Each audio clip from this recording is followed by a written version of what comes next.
Greetings, royal kings and queens. Thank you all so much for being patient with me. You already know that I am a Wendy Williams biggest fan. How you doing? Listen here, we are here to speak up on the queen of radio. There is a family feud. Wendy Williams' brother versus her niece, Alex. Who will prevail? In this video, we delve into the ongoing guardianship battle of Wendy Williams as her family seeks an esteemed and honest attorney to support her in this challenging time. Following Wendy's shocking revelation that she has never met her guardianship attorney, Robert Kaplan, who has stated that she requires lifelong care due to her frontotemporal temporal dementia and aphasia diagnosis. Her family is determined to advocate for her rights and autonomy. Join us as we explore the implications of the situation and the family's commitment to Wendy's self determination. Listen here. Y'all know how I feel about the queen. There's only one queen. And listen here, I want to say this. Her husband really, this whole situation kind of took a toll on Miss Wendy Williams. Y'all already know she went into a depression after she had found out that he was cheating, had a baby. And we all know that she said, she can deal with a lot. But when you come home with a baby, then things change. Let's go ahead and listen to an audio from a reputable source, the AK Celebrity Reads. That's Alexis K. Tyler. So without further ado, let's get into the audio. Self together. I've been a little busy.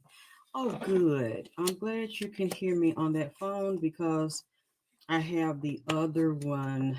I'm going to go over. This is going to be reading on Wendy Williams.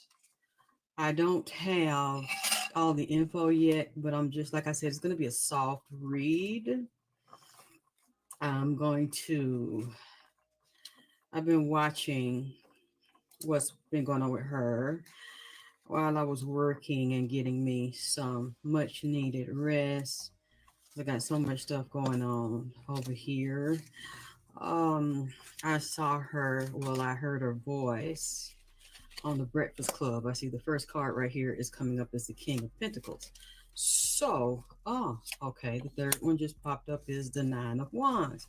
She's suffering from some head trauma, memory issue, being abused, although she says she's not.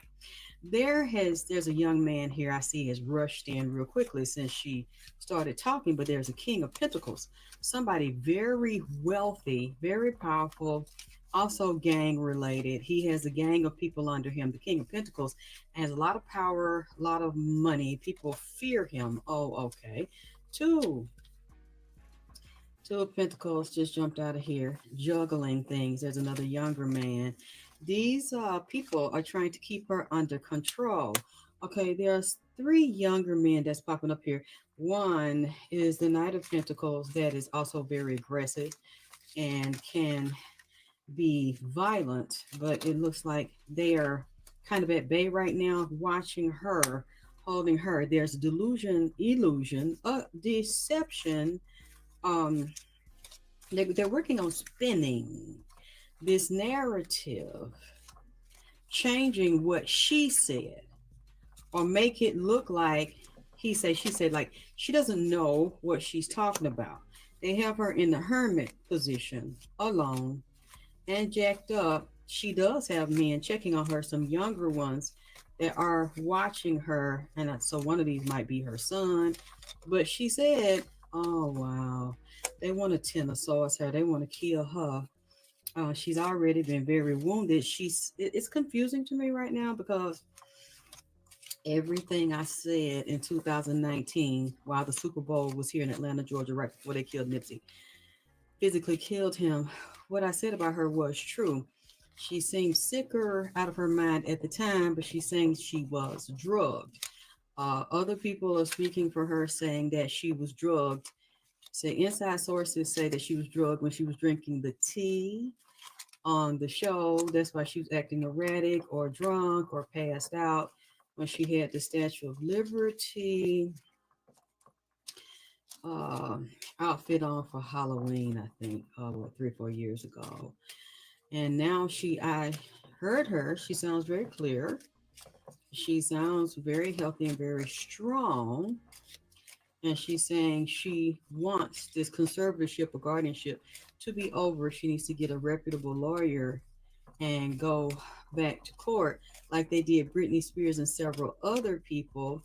But some feel she's not really getting the play that she needs in the media because of race and age. And they're trying to say, well, that could be happening to her because of her age, but that's not happening to her because of her age. I do see some damage there, though, from her previous drug use. But now I'm wondering, what are the doctors saying? She's been heavily spied on and isolated. This has been going on for a while, but there's also a new love here. Somebody trying to check up on her, and there's a high priestess, another woman that is doing magic and that is a seer that has a lot of secrets about this situation and knows about this situation, but is not going to tell the public. Somebody here is in a sexual relationship, new sexual relationship, behind blocking her because it makes them money. And some of these, I don't care what they say, some of these are close friends of hers, as well as family members or so-called stylists or hairstylists or somebody. She gets readings directly, spiritual guidance, and she just doesn't say it publicly, or somebody is heavily into the occult, and there's a bisexual relationship here with one of these women and power over her. There's several people like they having some kind of orgy and agreement here, a sex cult and a Jewish or Ashkenazi Jewish organization of people inside the industry are controlling this, including with the bank, the Wells Fargo, and these attorneys. And they're not planning to let her go. This will move in 3 phases. She will have to fight these people. And I am seeing they've changed the mode of torment with her and affecting her brain. Some days she's okay.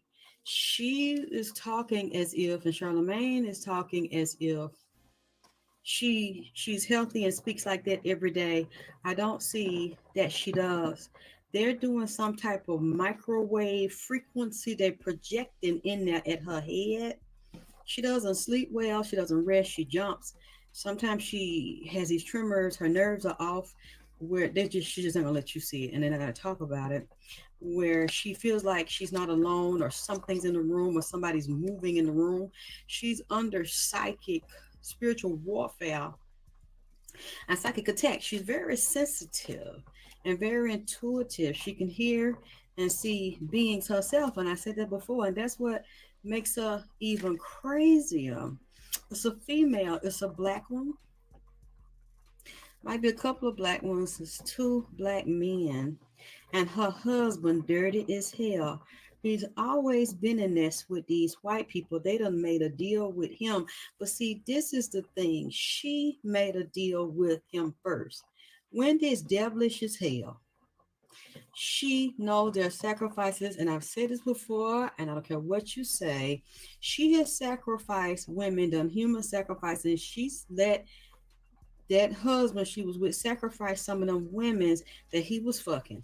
Whenever he got too close or she got jealous of the woman or her way, and he would brag about his sexual escapades to her to fuck with her and make her jealous and intimidated.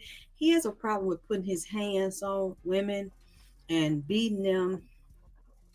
He probably still is a very powerful kingpin and like a gang member. He's a goon, and he's involved in doing dirty shit and people coming up missing, and so is she. He knows where her bodies are buried. She's never going to get rid of him. He's not going to let her get rid of him. She's going to have to pay him for life. She knows that because the previous agreements and the bodies they both have buried and they stick together. They still partners in crime. Now she's saying she doesn't want to be, and she might not really want to be at this time, but he's not gonna let her get away with it. She's a gold mine. That attorney and his other attorneys dug down in her and behind it and at the bank and have agreements. This lady is worth hundreds of millions of dollars that she will never get back and she will never see. The white people's got that money. She is not going to beat them. If she eventually gets out of this guardianship and conservatorship, she will end up dying. She's never going to be a free person. She's never going to be able to walk free on the streets and have her freedom. And they give her all this money back because of the contracts and because of the secret party she's been in, the agreements that she got. Charlemagne ain't no damn good. It's like, you know what? He's sitting up there talking to that lady, sending that lady, goddamn it, pipe dream, going along with that shit, goddamn it, Don Lemon ass. All these people sitting up here acting like they care about her. All of a sudden, they coming out. Look at this. They're coming out during the year of the snake, the number 9 year. Endings, beginnings, relationships ending, shit coming to an end when it's a number 9. When you go to 10, that's 1-0. It's over. Basically, it starts all over again at 10, but it ends and begins at 9. These things are going to come to a head, and she came out with that. And this is also the year of the two-headed snake, the double snake. When she is coming out in public, they act like they behind her, them niggas. Charlamagne go both ways, goddamn it. I mean, he is one of the handlers up there, and he helping to keep her in check. This nigga's up there fronting. That's a girl, honey. And that's what I'm seeing. These people talking to her, ribbing her up. He know if the powers that be decide to sit him down or you can't be the host of that show no more, he gonna hush all that goddamn shit up, leading her on, talking about this her friend, he been her friend all these years. Really? Well, how did you get in that motherfucking position? But then again, you can't tell when the nothing. Her mama torment her mama around her. She still got this Chiron wounded mother energy, wounded soul, wounded little girl energy that she needs to be with. She's two people. This is not finna end. And she think because she's telling the public what the fuck they gonna do.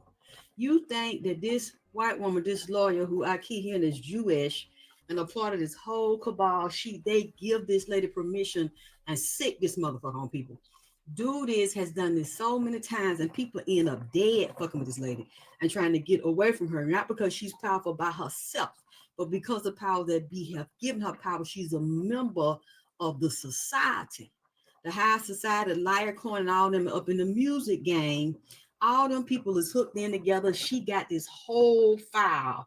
She knows so much about Puffy, fucking them boy, men's, and goddamn it, women's, and goddamn it, little girls, and fucking rabbits and shit and dog. She know about all that, and also Jay and Bay. She got some shit on them. See, they trying to keep her from goddamn it talk. She know about Jay Bay, Aaliyah, as you can see her interviewing that other Blue Cantrell. that was bragging about how she ended up liking Jay so much, then ended up running the street out there hollering and looking high and throwed off. Goddamn it, and then her career was destroyed behind that shit with all the magic. Wendy know all of that shit. Can't stand Puffy, and Puffy can't stand her. See, that's one of the reasons why they got this lady under control, because she had started talking about Puffy, telling and then threatening some other shit, and looked like that nigga she was with was threatening to blackball blackmail. He was blackmailing Puffy and other fucking people, and she felt protected by him because at one time he wouldn't let nothing happen to her. But he got out with that girl that he been messing with for years, that he married and had that baby by, and they was living off of Wendy Williams money, and like she do anything to be with him, but had that baby by him. They done lost a lot of that goddamn money of go both ways and fuck him in the ass. Now, I'm trying to keep this soft, baby, till I can come back. Goddamn it, something's off with Wendy. She got two personalities, and when they send your microwaves in there through that goddamn wall and stuff, because sometimes she don't sleep and she gets tormented. She's not completely right. It's like a switch, a microwave switch. They turn on and off. They be fucking with her on different ways. She's not gonna get out of this. I mean, it's because of, like I said, stuff she done, stuff she went along with, and secrets that she know, stuff she got put up in a safe, and they want to control her and have access to. She can bring Puppy down. She can bring a lot of powerful people down, where they still doing that goddamn it child trafficking and child smothering. A lot of white children too. A lot of dead ones, a lot of cannibalized ones, where they done ate flesh. Some children is missing. Goddamn in New York City, Africa bombarded. All she know all about that goddamn shit. And some of it they don't want her to tell. So the way to control her, because she's so strong willed, is to take her money and jam her mind up. Look at the niggas they got around her. Two damn sissies sitting in the tree, Kissing, Don Lemon and Charlemagne, goddamn it. I mean, and I'm trying to remember the other one. If you look at these people inside of them, that's now act like they for her, and so they've been secretly talking to her all this goddamn it time. They are a part of the royal elite. Charlemagne done took his goddamn it oaths. He know how far he gonna go. He taping her and also spying on her, goddamn it. I mean, this shit is so fucking dirty, man. I'm not saying that she not gonna get out, but she ain't gonna never fucking get out that goddamn shit. Unless she in a box or cremated. Cause she talked, not only that, talking no shit. They'd have had her in that scene, Puffy do all kind of filthy shit and have bowel movement, high, fucking men eating piss shit. I mean, have other people eating waste and shit in there too, opening his ass up, busting him when he leaking loose guts open and all that shit. She know about that shit and know about missing persons, and she know them bitches really sex traffic underground, overseas, on drugs, don't know if they going or coming, and have a baby fucking network where they selling fucking babies. A lot of them women's done had babies against their motherfucking will and trap them in there, or extorting or blackmailing, puffing other motherfuckers because they got children back. So you see this stuff is coming out now. She is a treasure trove of information, and she's begging for her money and then talking. And I think when she started talking the other day, that lawyer said she is sick, pulled a move to have something else of hers sealed. So she gonna have, this is an uphill battle for her. They not, she's never gonna get all of her money back because of the things she did and things she signed that we don't know about, that she is not talking about. I'm not saying she wasn't set up. I'm not saying she was drugged, but she never would have got into that world if she had not taken the oath, and had she had not been a part of the ritual. She's not innocent. And if she don't watch it, she gonna end up getting drugged to goddamn again, because she already up on there. They're gonna have her and make a fucking spectacle out of her goddamn it ass again. She's not scaring that white lady out here telling some niggas on the Breakfast Club and all that shit and writing a petition and GoFundMe. Don't scare these people because y'all can't do nothing to her. Ain't nobody no regular court gonna do nothing to her. Whatever courts they go to, they're gonna send somebody in there. If the judge don't want to act right, they'll just replace the motherfucker, send him, give him like the Godfather a offer that he cannot motherfucking refuse, or that she can't not fucking refuse, or touch their family members, or be exposed to count scandal of drug and set the fuck up like they did her motherfucker ad. See, this is we're gonna watch this. I'm gonna watch this because she done got caught up in her own game trying to play with them goddamn white folk, going in they playground trying to set some rules and play with them in a game that they created that belongs to them. She needs to be careful. And her niece and all them talking. Some of them family members don't like her. It's messy within her family. Shit kept up. I looked at her endocrine system and something is off with her. It might not be as bad. They might have eased up on the drugs and shit, but they changed the method of what they getting her. I don't know what she took or if she refused the medicine, goddamn it, a few days ago, the day before, but she's getting meds. She must be pretending to take them or avoid them or didn't take them that day. I always tell y'all she wasn't crazy. I always said she had two sides of her and she was being drugged. I always told y'all that, and I knew the husband who is getting paid right now, who's made deals behind this because he has a lot of resentment and he feels like she is his property. She belongs to him. She cannot get rid of this man. The son needs to watch it. See, they letting them breathe. They letting the son breathe, and they need to be careful because they will attack whatever she loves and whoever she loves. The boy being monitored, he phone been tapped, she been monitored. Everything she do is under scrutiny. Everybody talk to her, telling you Charlemagne is a plant and Charlemagne is a goddamn agent. These people are not going to work for the same cabal and fight for her and fight against the cabal that got her ass jammed up like that. If he did that the other day, it's because the higher up gave him permission to do that and pull on the heartstring of niggas. That's what this is. Because I mean, there are a few white folks saying somebody, but not like these niggas. Oh, we got to send her some money and we got that shit ain't finna help her win a good goddamn thing. By the time they decide, if they decide to let her go, she will always be their slave. She will always be monitored. She will never have her freedom, and then she's gonna have a bad death. Either it's gonna be a stroke, a heart attack. She get out of the home. She's gonna end up going back in one later on in life. She is not.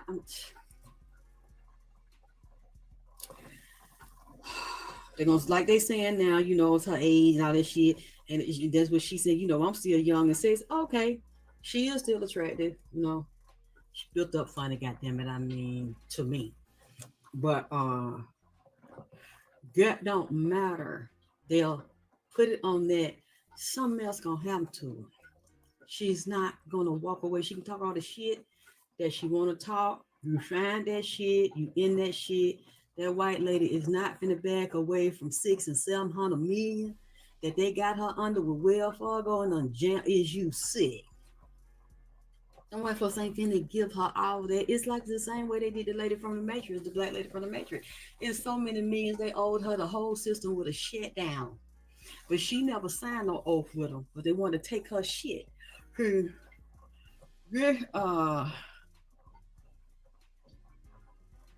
Tabitha, they never had their heads completely together. He was never for her. He was a prize. She was a prize. He always dominated and control her. Like I said, she done so much dirty shit with this nigga and let this nigga do. He was her bulldog. He was her henchman.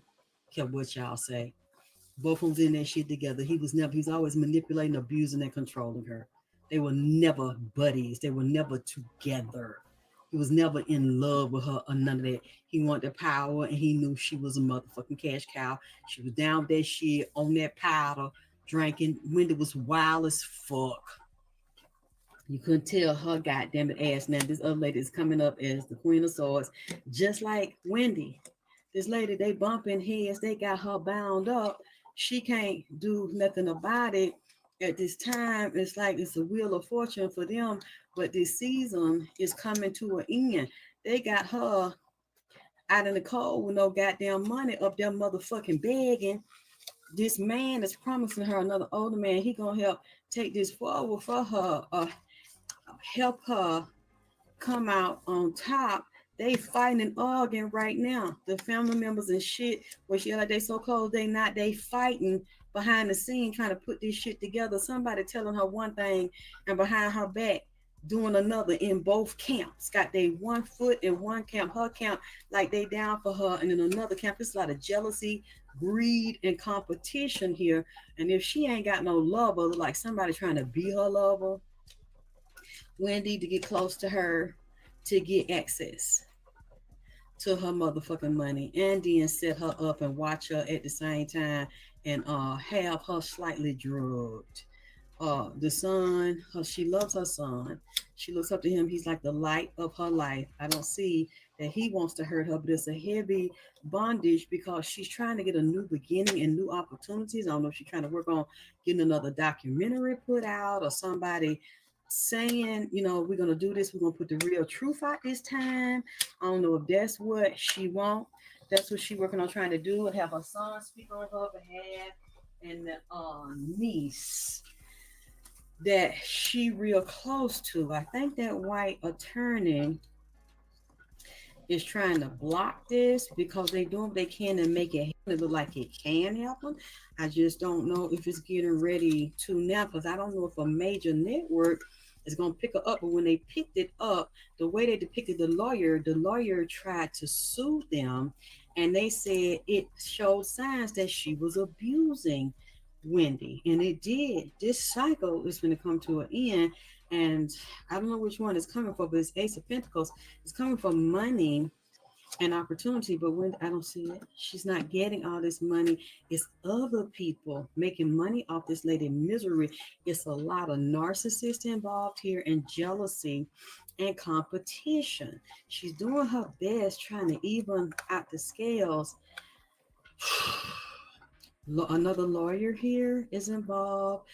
They trying to get a police to investigate this, and they got a private investigator involved in this. Two men, like there's an Aries man or an emperor is coming up here. She's there. People are secretly looking at it, but some people are afraid to touch this situation. There's a physically dead person that's coming up in this situation. I think this lawyer done killed somebody before. The nine of cups is upside down. The fools and the choices is upside down, which is telling me Wendy Williams, the choices she wants, she doesn't have a lot of them right now. She's trying to make this pass over, or these people that's working with her also trying to make this pass over. She's coming up as a star in the center of attention, but the tower is getting ready to strike. Somebody's going to try to shut this down. The Hierophant, which would be a Taurus energy, the Taurus and the Emperor came up. So this is somebody that's supposed to be religious as well as dealing with the court situations. They're going to make money off of trying to help her with this situation. There are a lot of powerful men in this, and some of them are emotional about this, but the death card is coming here with the Six of Cups. She has an old friend here that's pretending to help her, but it's going to lead to death. It's, oh boy. This is, she's coming up as an empress, as somebody powerful and considered, she's a mother and considered attractive, attracting. She has a lot of energy. She's getting a lot of messages secretly with people acting like this, they want to respond, but this is a nightmare for her. She's not sleeping well. There's a violent group involved in this with the devil. Somebody's very obsessed with her. They're obsessed with her with greed and lust and taking her money, talking about her and backstabbing her, pretending that they want to help her, but they really don't. There's so many people involved in this. There's so many people that act like they her friend and they not. There's so much talking and backbiting and setting up and people trying to do magic and blackmail and extortion to get money for themselves. This is the best way for them to do it, to lead this lady upside down, hanging. She says she's not drugging or drinking or taking any type of drink. If not that, she's dealing with depression or dealing with the fact that she has drank, or she may need some type of maintenance work. She might need some type of surgery because of what I'm seeing here, the Five of Cups of depression and divorce, wanting to walk away, wanting to divorce herself. But see, this is the best way for them to get her money, keep her ass fucked up and locked in that goddamn home. She wants court real bad. The legal system is already involved in this.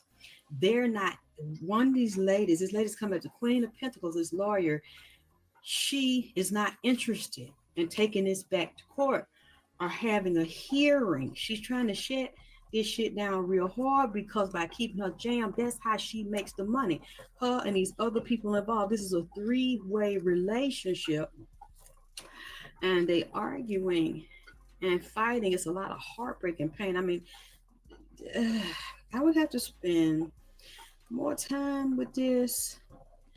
Let me tell you, but I know they want her dead. They setting her ass up. She keep on motherfucking talking, and they get her. If she wins this, baby, she gonna win the lose. This is not gonna go the way she wanted to because she don't have the power that she thinks she have. Uh, you playing with their monopoly money. You on their monopoly board. You playing with their bank. Big bank take little bank. This is not. Oh boy, this thing is over here. I gotta listen to what he goddamn it saying because he kind of looked different than the one with all the goddamn it eyes, but he still got a whole bunch of goddamn it eyes, a whole bunch of wings, and goddamn it sharp foots, goddamn it, like a goddamn eagle or a hawk one. This is a seraphim. That's the only thing I could try to say this thing is. It's supposed to be an angel. It's an angel category. It's one of the highest level angels, a seraphim, but it also got a demonic side to it. They are playing with the Kabbalah. They got her tied up with Jewish magic that would also be African, Egyptian, and Ethiopian. They got her in the dark side of magic, and they're using angels and demons to do it. This thing is real, like his skin wet and real goddamn it sticky with like some slime all on it.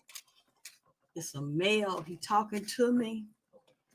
Oh, I got him in here. Uh, he is saying that okay, we're dealing with January the 19th. We're dealing with deep conjunction in the sign of Aquarius, and we're dealing with Venus and Jupiter.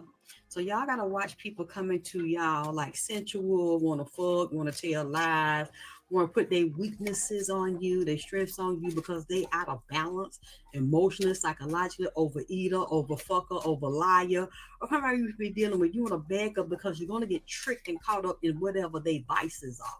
They want to keep you in vices because people are out of balance and don't want to learn and don't want to be in balance. It's very interesting during this season that we're dealing with this. We're dealing with a Saturn and Venus alignment. Remember, a lot of the planets are showing right now. So you better be careful who you deal with because we have a planet parade of Venus, Saturn, Jupiter, Mars. So if we dealing with Venus, we would be dealing with Taurus and Libra.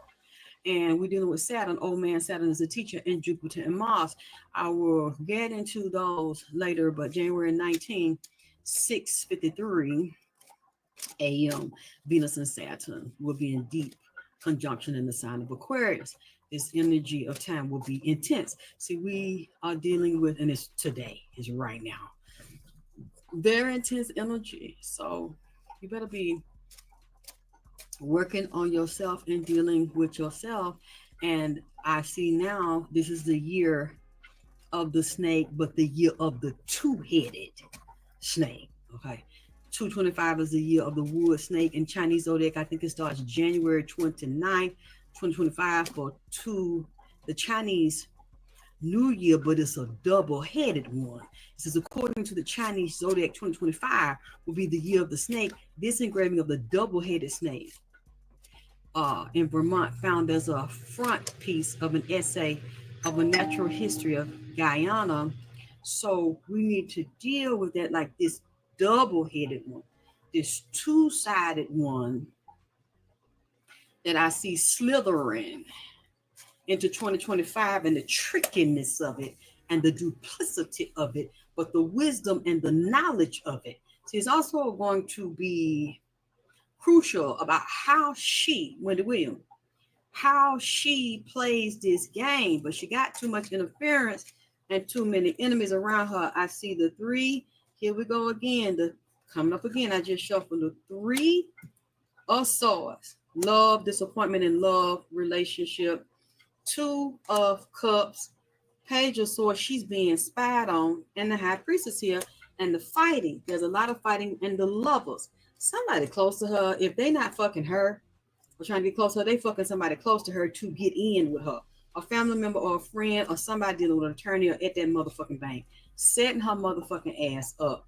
Getting information from her and people around her. So somebody's pretending to be with her, or she's duplicitous and two-faced as well. Play game. And she's smarter than everybody. Say one thing and say a goddamn another to find a back. Or do a goddamn another, but she can't really get away with that this time. Because she's being watched. Everything that she's doing is being watched. And this seraphim up here talking to me, and it looked like it's a snake, like a dragon. Remember, also in the year of a dragon, the constellation of Draco came up. These other constellations I did not know were actual constellations. We're dealing with a clown energy. We're dealing with Leviathan constellation. I didn't even realize the Leviathan has a constellation. It's in the Hebrew Bible, and it's used as a metaphor for a powerful enemy, such as Babylon. So she has very powerful enemies, and those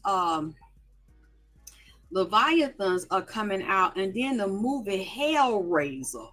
She is under Hellraiser. Let me read something to you. The movie, one of the Hellraisers called Judgment. She's under Judgment. And listen to the Nailhead is up in this motherfucker. I always say the first Hellraiser she's under, but also this one called Hellraiser Revelation and Hellraiser Judgment. They said Hellraiser Judgment is the 10th and final, but now she's in the final blows of this with the Hellraiser Judgment, which would also represent court. So I'm looking at this. I didn't even know it because I love Hellraiser. I did not know. And listen to this. It said Hellraiser Judgment. Detective Sean and David Carter. You hear that? Sean Carter are on the case to hunt down a gruesome serial killer who's terrorizing the day. That's Jay-Z. These people involved in these murders and hunting people down and stalking people. She's under judgment, and they under judgment. She can expose them and help send a lot of them to motherfucking court and motherfucking jail. Because in that one is two brothers named Sean, one of them named Sean Carter in the Hellraiser Judgment. See, that right there is also, that movie came up. So if y'all done watched it, I ain't seen, I got to figure out, came out in 2018. So I can see, and you see I did her reading in 2019, that she started falling in 18. And I said that the being from Cthulhu, which would also be Lovecraft Country. The one that white lady took from them black folks and they had them as slave and took their knowledge and science and they sacrificed took their spirit from them. That's what they was calling out there on them black folks in the wood. And the controlled slave with all them eyes, and he was under Hera, a peacock, the Greek gods, because the peacock reminded her of a whole bunch of eyes, which would be Cthulhu. See, that came up here too. Hellraiser, just she's under judgment, and now she's trying to remove herself from judgment or go into a court law and get a fair, what she consider fair judgment, and come from under this judgment of what? Conservatorship, being a goddamn slave. Okay, the seraphim start talking to me. It's a male seraphim. It said, seraphim can be both winged being and poisonous serpent, which tell me she was poison. And they doing it now with radiation, microwave therapy that you can't see in here, but you can feel it. They be going in her head every goddamn night. But the seraphim are benevolent spiritual beings with human-like features who appear in the Bible and other sources. Isaiah 6, 1 through 7, the prophet sees a vision of a seraphim. They got 6 wings, and they were surrounded by God's throne. Seraphim are described as having human-like face, hand, and goddamn foot. So you see this thing, supposed to be an angel. It got scales on it. What I'm seeing, like a goddamn dragon with 2 human damn hand on it, 2 foots, and a human goddamn face. And some of them might have 6 or 12 goddamn eyeball. This man. They over here to start this shit. I got to hear this right here. I got to come back because I don't have it all. They said they use 2 wings to cover their face, 2 wings to cover their damn foot, and 2 wings to fly. They got 6 goddamn it wings. So the seraphim's wings are used to express humility before God. The seraphim's feet are covered to hide any unclean features. So see, they can also be unclean. The term fiery flying serpents, they call them flying snakes, which would also go back to Egypt, and they will punish people too and fuck them up. So it appears in the book of Isaiah and in Tanakh. The term seraphim is also used to describe a poisonous serpent. So see, this thing knows science and knows poison. Remember, they poison. They said what they saying about her ass. They did to her goddamn it ass. And say God will send them, or they will send themselves, or Archangel Michael deals with them too. They got a demonic side. It's in Isaiah 36. The land of the south is described as being populated by lions, vipers, and fiery flying serpents. That's what's on her and what's around her, and said that it's not gonna let her go in this shit she got to pay for, and she under judgment. They said, do seraphim mean serpent? Regardless, its plural form seraphim occurs in both Numbers and Isaiah, but only in Isaiah is it used to denote an angelic being. Likewise, these angels are referred to only as plural seraphim. Isaiah later uses a singular seraphim to describe a fiery flying serpent. Ain't I been telling y'all last week? I've been seeing them serpent and shit flying around the house and out there outside, all them snakes and shit out there talking to me, and then they come in here. That's why I see they were getting me ready, goddamn it, then for her ass.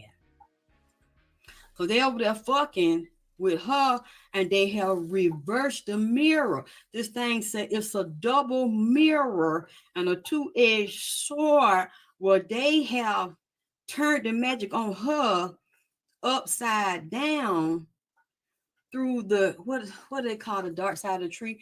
I don't know if I'm probably not pronouncing it right. Quillpaw. It's began with a Q, but I'm sure it's not pronounced that way. She's hung up upside down on the dark side of the tree of life, where it is death on that side, because she have not paid her dues. This thing is coming back in here saying that she owe him. She owe a group and several people. That's why they got her jammed up. All these banks are satanic, but one of the most powerful ones they got her enslaved under is the bank. That's why they got her under Wells Fargo Bank. They got her bound up. See, we don't know about all the things that she privy to, that she done sold out motherfuckers, told on motherfuckers, had motherfuckers spied on and shit. Look, I'm just going by what this thing is over here, goddamn, what these serpents over here. And they said, who can control them? The ones that could control them are the five elders, Vegapunk and Centaur Maru, one of the ladder of authority, the highest of the five elders. See, they have to come down and they can let her go and tell them Seraphim to get up off her. But see, there's also a council down here, that lawyer I'm telling you, the satanic council that rules this world and that control money. That council is not going to let her go unless the higher council, and see, they do the upside down magic. They do the black magic. They said, which angel killed the serpent? Michael. Slaying the serpent goes back to the early 4th century when Emperor Constantine defeated Licinius at the Battle of Adrianople in AD 324. They dedicate in Michaelion, or Michaelion, a church dedicated to Archangel Michael. What deity? Oh boy, what deity is the winged serpent? That also goes back to the Aztec. With the Q, Quetzalcoatl. Excuse me, I'm fucking that name up. He's the creator deity. That he's a part of that family. A seraphim, they different degrees of it that can be light or dark. This is what this seraphim is telling me, with a whole bunch of green, dark green snake skin on it that done come through the portal. When I did that reading for you in 2019, the one God with all the eyes that Hera, the goddess Hera, remind him of the eyes of a peacock on the tail of a peacock, which would be male. He went and brought this satanic homosexual being through the CERN portal. This being today is telling me we already been through the portal since 2019. When you were talking to us and he brought me through the portal to talk to you, we have other variations of it that have dominated people in the music industry very well. This is what this being is telling me. He said, I don't have to come through the portal. I'm already over him. He just mentioned Busta Rhymes for some shit. And he said, we got all them under control and, don't compromise themselves. They got a winged female side to it too. The winged Egyptian goddess would be Isis. I would have to look at in Egypt. Okay. And the serpent demon in Egypt is Apophis, which would be the dark side of like Satan, the adversary.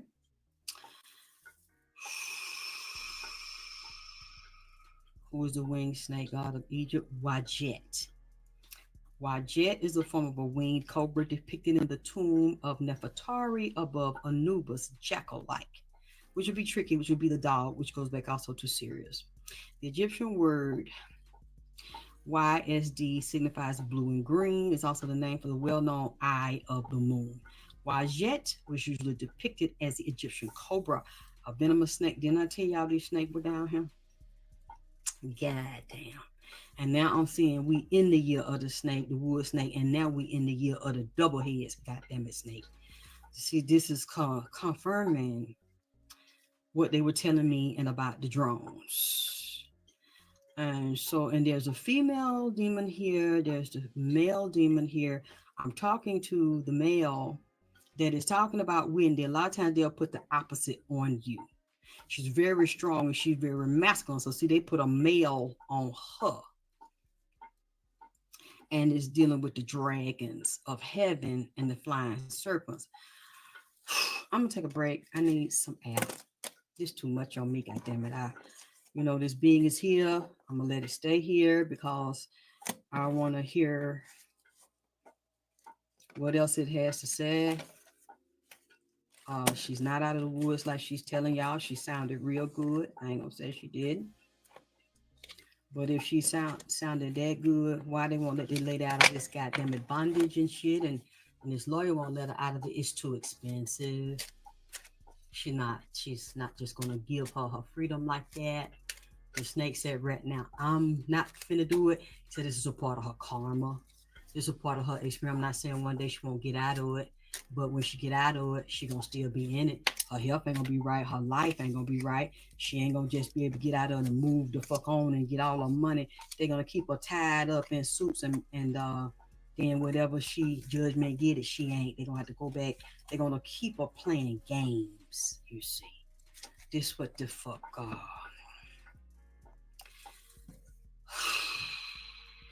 Hey everybody, hey Aqua Blue, I like that name. Yes, Blue, aka Bella. Wasn't really tricked into this. Hey Kim, hey Rebel, hey everybody in here. She wasn't. It looked like that, but her eyes was wide open, eyes wide shut. She was with all the dirty shit. You see how? Oh, who else? I gotta see what she said. What a name keep hanging around there. She said, "Didn't I tell you, bitch? I got you, bitch." Whitney Houston, she said, "Didn't I tell you that I was gonna get you, bitch, about that shit you did to me and dug up my business, bitch, and want to talk about me in front of everybody and expose me and laugh and make me? Didn't I tell you, bitch? Didn't I tell you, goddamn it, bitch?" Whitney Houston is all around. I don't know what sign Wendy is, but she kept jugging. Have y'all been around? Y'all know what I'm talking about? Y'all new people that don't know, you need to go back because it's audio.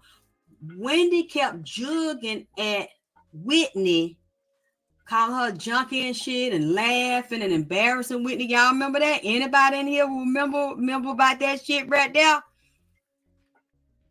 Was laughing at Whitney Houston when she was going through her shit with Bobby fucking with her and wouldn't leave Whitney alone. And Whitney, I think she said, you better be glad I'm a lady because I'll come up there and do something to you. She kept provoking her and laughing at Whitney's pain. And what the fuck Whitney was going through. Wendy liked to do shit like that to people and make fun of them and get the backstory on them and hurt them and get a laugh at their expense and make money off of it. Whitney's still mad about this shit. Whitney Houston, she said, "I'm gonna get you, bitch." And she thought because Whitney physically dead that was the end of it. And that's a Leo. I don't think you kind of do them like that and provoke them because she held on to it. Yeah, but it's not about Whitney having a mouth because Whitney didn't bother her.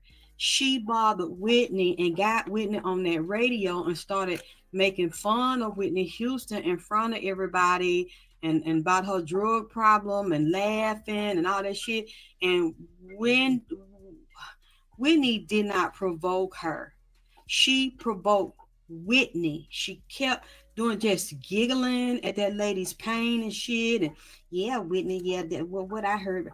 You probably can find the audio on YouTube. Was merciless. You know, Wendy Williams is merciless with that shit, and now she's the victim. The whole world's supposed to stop. The whole world is supposed to motherfucking stand still. And that's how she made her money at the expense of hurting other people and exposing them. That's why Puppet, when she should have exposed it, threatened to kill her ass and run out of town, tried to destroy her career, because she knew about them boys and messing with them goddamn men's, but she loved to do shit like that. She been in here a few days, love. She said, "Didn't I tell you?" See, people think because somebody physically dead, that's it, and they gone. They can still fuck with shit behind the scenes on the other goddamn side. And she said, "I knew this was gonna happen to you, bitch. Cause you's a dirty motherfucking cutthroat, sneaky, backdoor having ass bitch." Then I tell, and I said, "God damn, there's several physically dead. Shaquille just came up around Wendy too. I don't think she did nothing to him, but it's a lot. Heavy D just came up around Wendy Williams. Heavy D, yeah, it's physically dead people coming up around her. Some of them in her defense, but some of them they over here want to talk and undercover dirty shit she done fucking did. I said she was dealing with extortion and blackmail because that's what her husband do, was an extortion and blackmail. And mm, I'm tired. I got these things. Oh Lord, it's like some little snake, like some dragon over here. It's just the way they look. I got to get used to the shit. Cause like it got like the skin wet looking with some sticky shit sliding off for it. Leviathan, the kind of energy, all these dragon and snake energies up there right now. And you see that's the time that we in. It's gonna be a showdown in this motherfucker. On this realm. Look, I love y'all. Y'all want more? I got to sit and dig, baby. So listen here, that was Alexis K. Tyler. That was a current reading. Alexis had brought up an important fact that, Whitney Houston is on the other side and she's still fighting. Now, let's go ahead and take you back to that day. This was in 2003. Let's just go ahead and take a listen, and then we'll go ahead and take a listen to a reading that Alexis K. Tyler had did on about 3 years ago. This was on April 24th of 2021. So after we hear the Whitney Houston viral interview with Whitney Houston, then we'll go there. You all, please make sure you like, share, and subscribe. I did go ahead and put the GoFundMe down there. If you all can send $1, $5, $10, everything is appreciated. We're just going through some content. We're listening out. However, we stand with Miss Wendy Williams, and it's always going to be a free Wendy until it's backwards.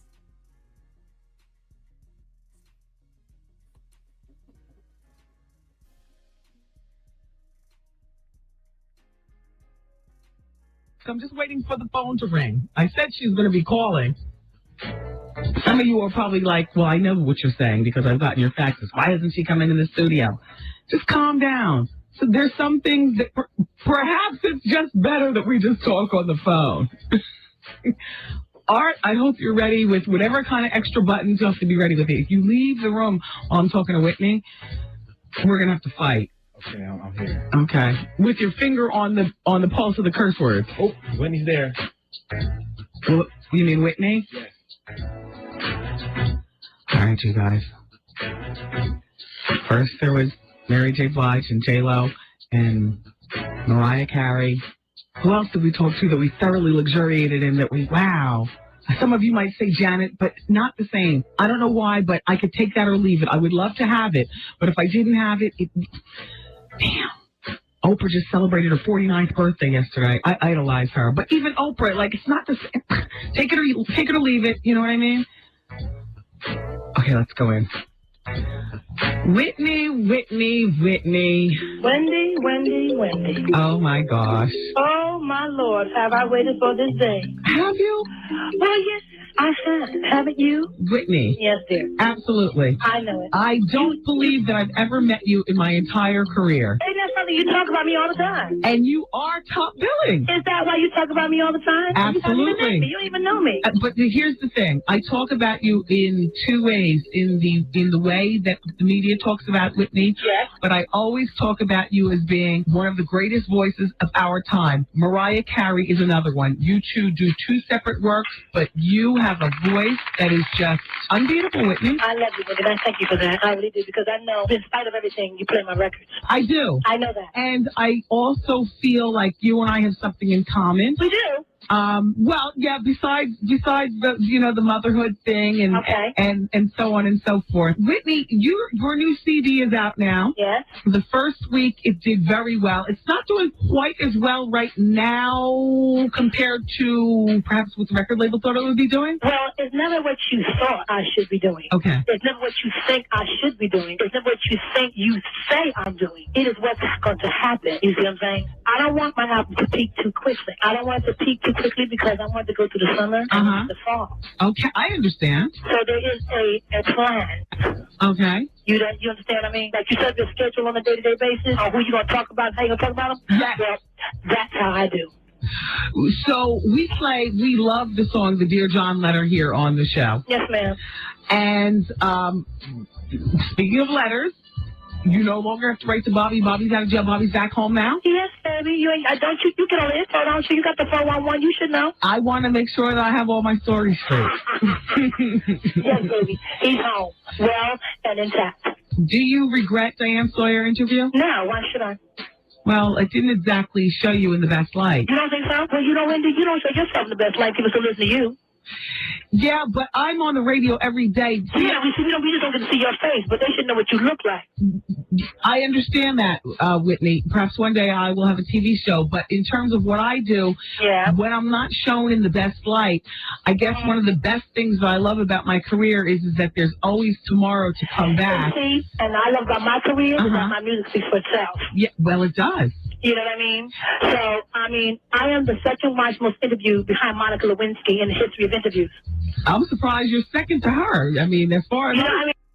You're not like too cool about coming behind her, but, you know, it's all right with me because, you know, I got a lot of mileage from that. And I think that people basically, the people that I talked to that have made comments to me were very proud of me because it was a moment. See, I'm not one for sitting down and talking to people. You know, you can talk all you want about me, but my mother always said, don't try to find a lie with truth, you know, because then you make it worse. Because people like to lie for whatever reason they like to lie on you about.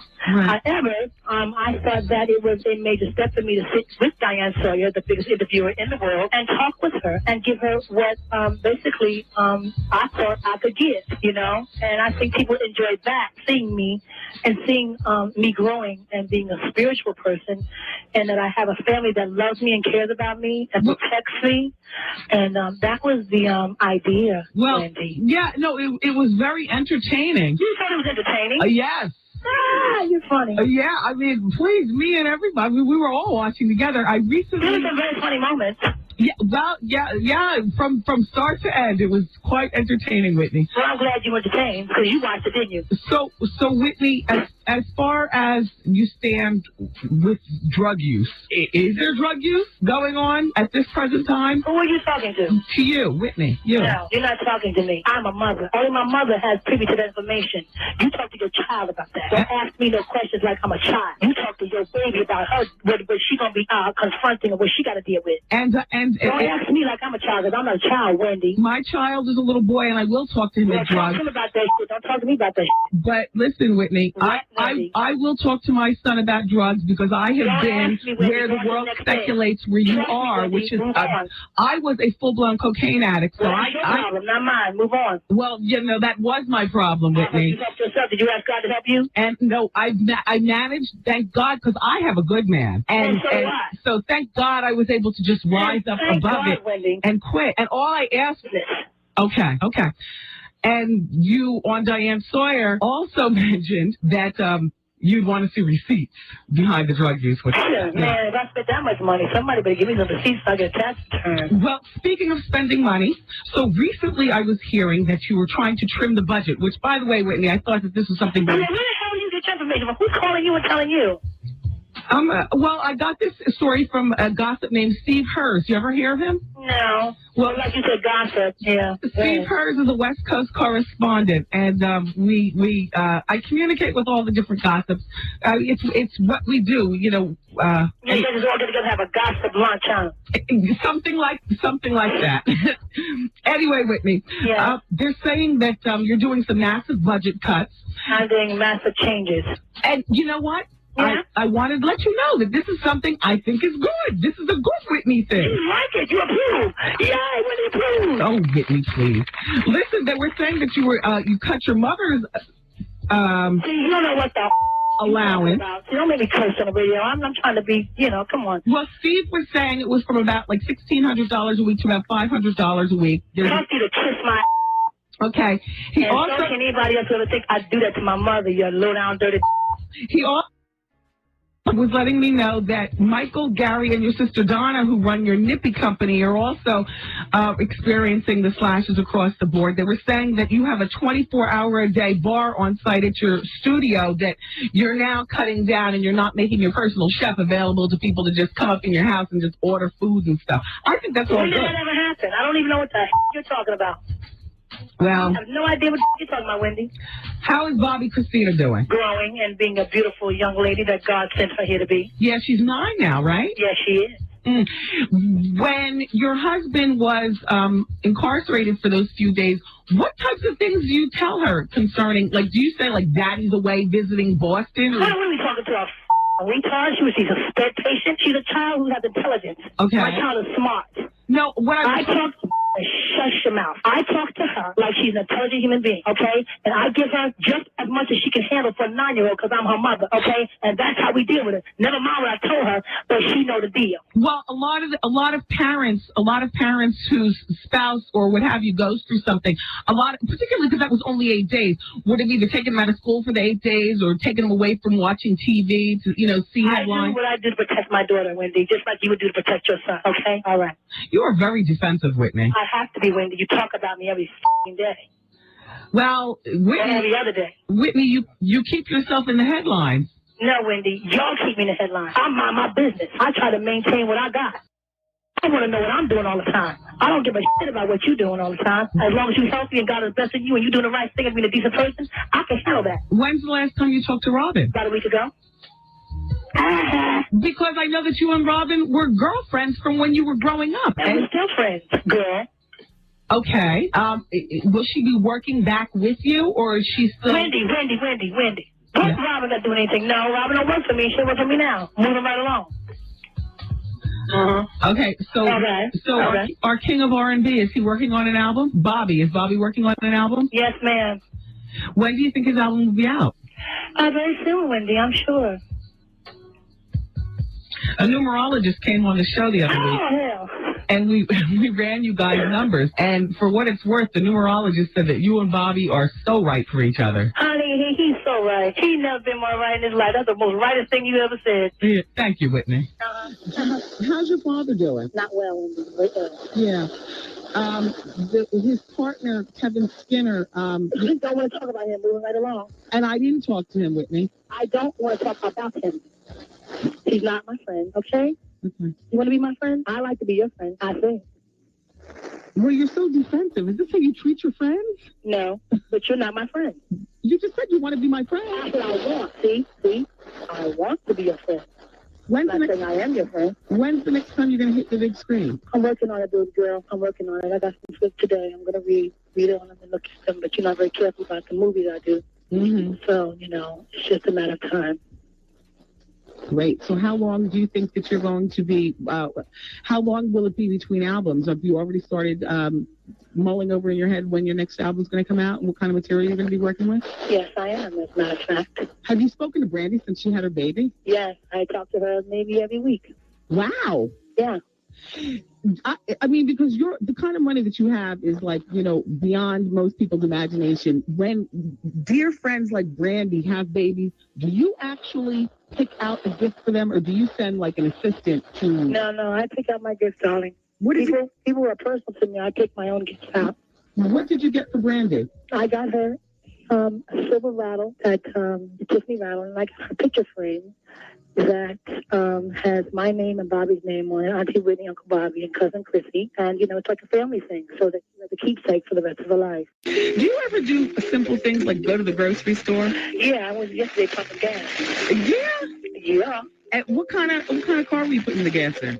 I was putting gas into a white Hummer. Wow. And so did you get it in your neighborhood so they're already used to seeing you, or did you get it elsewhere? No, I got it in my neighborhood. Do you live a relatively normal life in that area where you live? No. You constantly have people in the woods trying to take pictures and all that? Hello. I mean, come on, Wendy. You don't make it any better. But actually, yeah, I have people in the woods and in the trees and want to follow me and the whole 9 yards, Wendy. Yeah.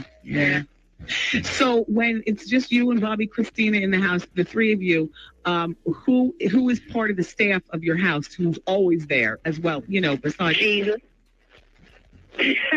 I got you. Jesus, constantly. Okay. Anybody else may come and go, but he's a constant stay. How's your mom doing? Does she live there in the house? And she's a constant stay too, but she does not live with me. No, my mother does not. I have family mostly around me, my brother-in-law, my sister-in-law, my niece, people like that. How do you get along with Bobby's baby's mother? You are hysterical, girl. Oh, my God, you are so deep. I mean, oh, you're so, like, like nosy. Ah, I am. you are so nosy, man. I am. It's not just you. I'm like this with everybody I know with me. you are. Your son must be like, Mom. No, he asked the questions. Every other word from him was, but why? But why? I hear you. Yeah. I hear you. What did you say again? How do you get along with Bobby's baby's mother? We get along just fine. We get along just fine because we're grown women. And I love her babies because they're my stepchildren, and I care for children as if, they are mine when they're with me. So you maintain that relationship with your stepchildren. Me and Bobby's baby's mama don't have any problem because I don't create none. And if there is some, I can finish it. Yeah. Well, we can talk about it and get an understanding. has there ever been a conflict as far as maybe Bobby Christina getting more attention from Bobby No. than the other kids? No, there's always that, there's a constant, where the kids get together and they, constant normal, but basically, it's pretty normal. But Bobby gives his children, this kind of attention that when they're together, they're his children. Yeah. But of course, he's my husband and he lives with me and Chrissy, so she does it more of the time. Did you get on Bobby after you saw the BET making of Ja Rule's video? Because the rest of the country was kind of like, wow, look at Bobby. Bobby looked kind of tossed up during that video, Whitney. Did he really now? Bobby looked high, Whitney. He did. Bobby looked up. But see, there was Ja Rule in there was Bobby, there was other folks, but you ain't said shit about them. Yeah, but Bobby... Yeah, because all you want to talk shit on is Bobby. No, as a matter of fact, Bobby was pretty cool, honey. He did his gig. He's Thug 11. What? Come on, talk to me. Mm-hmm. That's what I heard. I realize that being married, your money is Bobby's money and vice versa. Right. But when so you guys don't have any money problem. Well, no, Wendy, not to sell my estate as you said on the radio yesterday. Oh, no, I didn't say you were selling your estate for money reasons. I said you were selling your estate to get more privacy. Oh, I understand. No. Okay, thank you, darling, for clarifying that. No, I'm not selling my estate, and Bobby and I are doing just fine, thank you. Were you responsible for Bobby leaving New Edition? I didn't even know him then. No. The second time around when they did the come home tour. No. I said no, I don't know. They had their own relationship. Have you ever encouraged Bobby to possibly, because the guys from New Edition have interviewed and said that they would love if Bobby came back, That's to the Bobby's world. That's not mine. It's his decision. He's a New Edition member. I'm not. Did you ever hear that people were buzzing that your relationship with Wyclef was really close and that Bobby and you fought over it? Really? Yeah. No. We don't do that. Wyclef and I are friends. We grew up together in the hood. Case when we started, so am I. And that's about as far as that goes. And we musically do work together, and that's it. There is no battle. There's no fighting. That's crazy. Well, at one point there was a beef between Bobby and Babyface. Oh, really? Yeah. Well, why don't you talk to Bobby Babyface about that? You know what, Whitney? You are something else. I've been waiting to talk to you, Wendy. I love you, darling. When are you coming to the studio? When am I coming to your studio? Yeah. You really want me to come there? I would love that. Oh, my Lord. Well, we got to make a date, okay? Yes, we do. Look, do you want to have more children? Yes, I do. I want a little boy. Mm. I want a mama's boy. And you're going to be 40 this year, right? Oh, tell the world, why don't you? Oh, you low down dirty dog. Whitney, you look great. Thank you, baby. I feel good, too. Thank you. The only thing is that you said, Whitney will never be fat. No. I was like, how dare her? Never. What was that, a diss to all fat girls? No, I just won't be fat. Sorry. Not good, not healthy. Have you ever heard anybody being fat, being healthy? Well, being extremely fat or being extremely thin, like with you on the Michael Jackson special. Either extreme is not good. Yeah. Not good at all, okay? Yeah. Not good at all. So, pull it together and move on. You smoke weed? Oh, shit.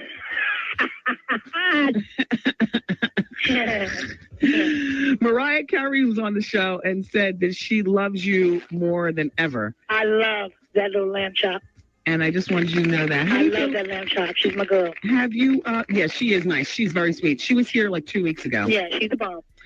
She denied her breast implants. Do you deny yours? No. See, that's my girl Whitney. No. I got them too. I mean, aren't they the best? I mean, it's like what?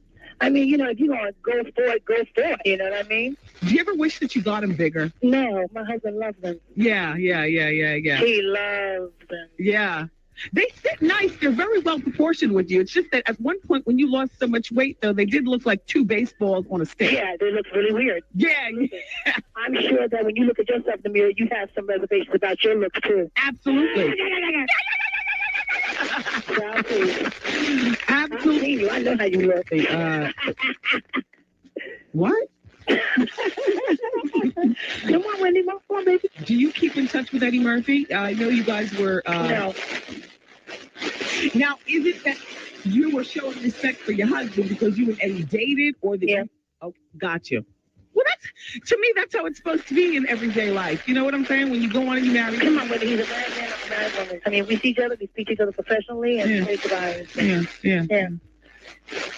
Bobby has had a reputation occasionally to step out on the marriage. Oh, really? Say the gossips. Okay, thank you. Has infidelity been one of the biggest issues in you guys' marriage? No. What would you say the biggest issue is in you all's marriage? You people like to run your damn mouth. Mm-hmm. Yeah.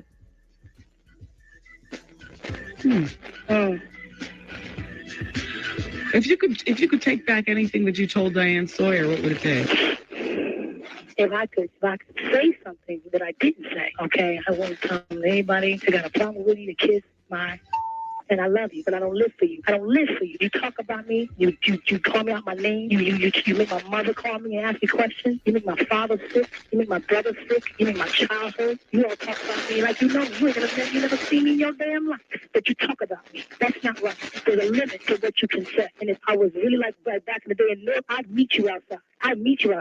But I'm a lady and I have a class. But I'll talk to you, Wendy, because I love you, because you're a fan. I know it. I am. I know, baby.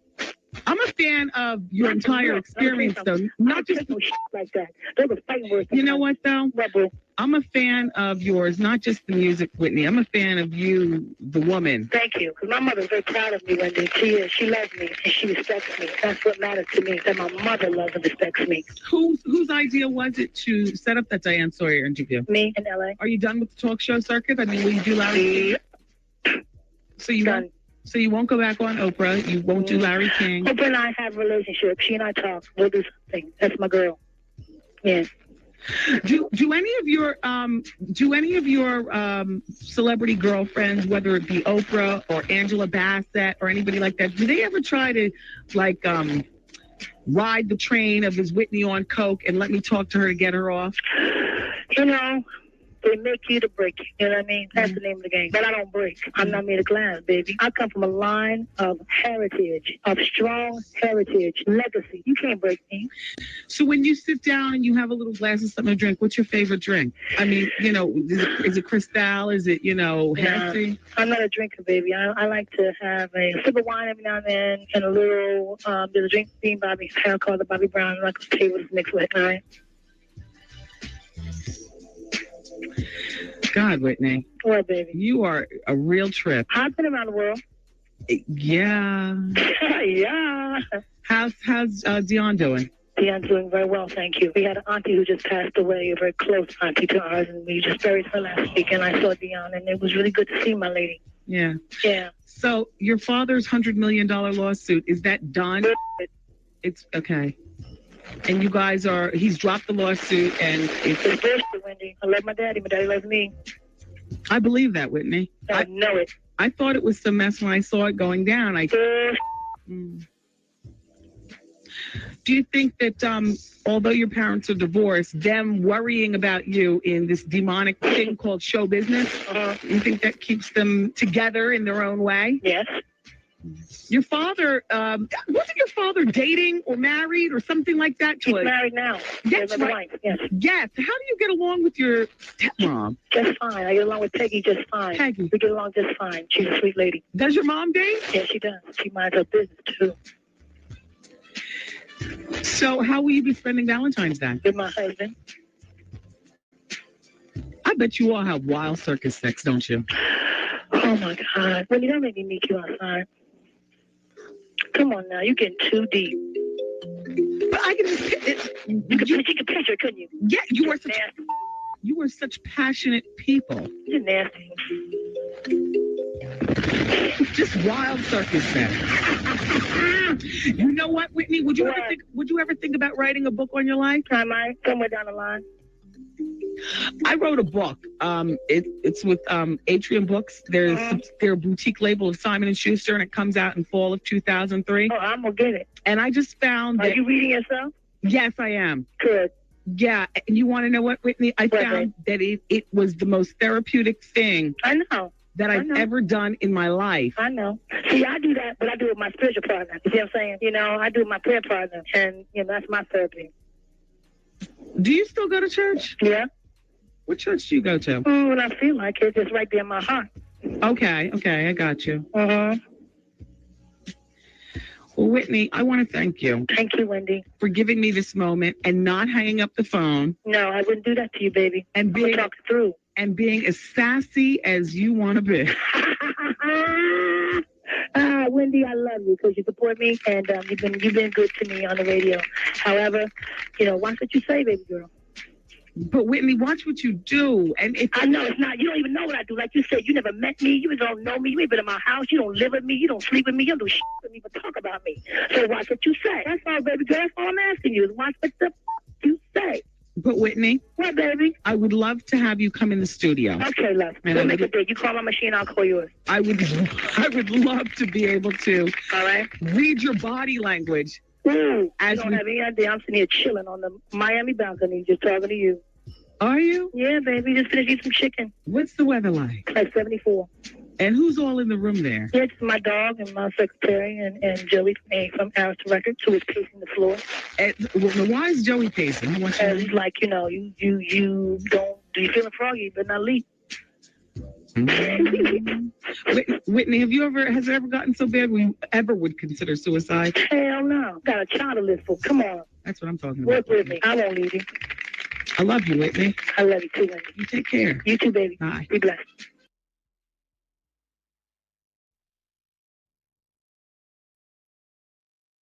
Right there, you had two beautiful queens that had a beautiful engagement. It started off rocky, but when they got off the phone, it ended with love. Now let's get back into this reading from Alexis K. Tyler, Wendy Williams, February 19th, Atlanta Super Bowl, Sacrifice. And so I'm going to go ahead and place this link in the chat where you all can go over and listen to Alexis K. Tyler on your own. We'll do it with, I'll go ahead and post it right now. That way you all can just kind of go back, look at some of her videos that she's done. This particular video was made April 24th of 2021. So without further ado, let's go ahead and play.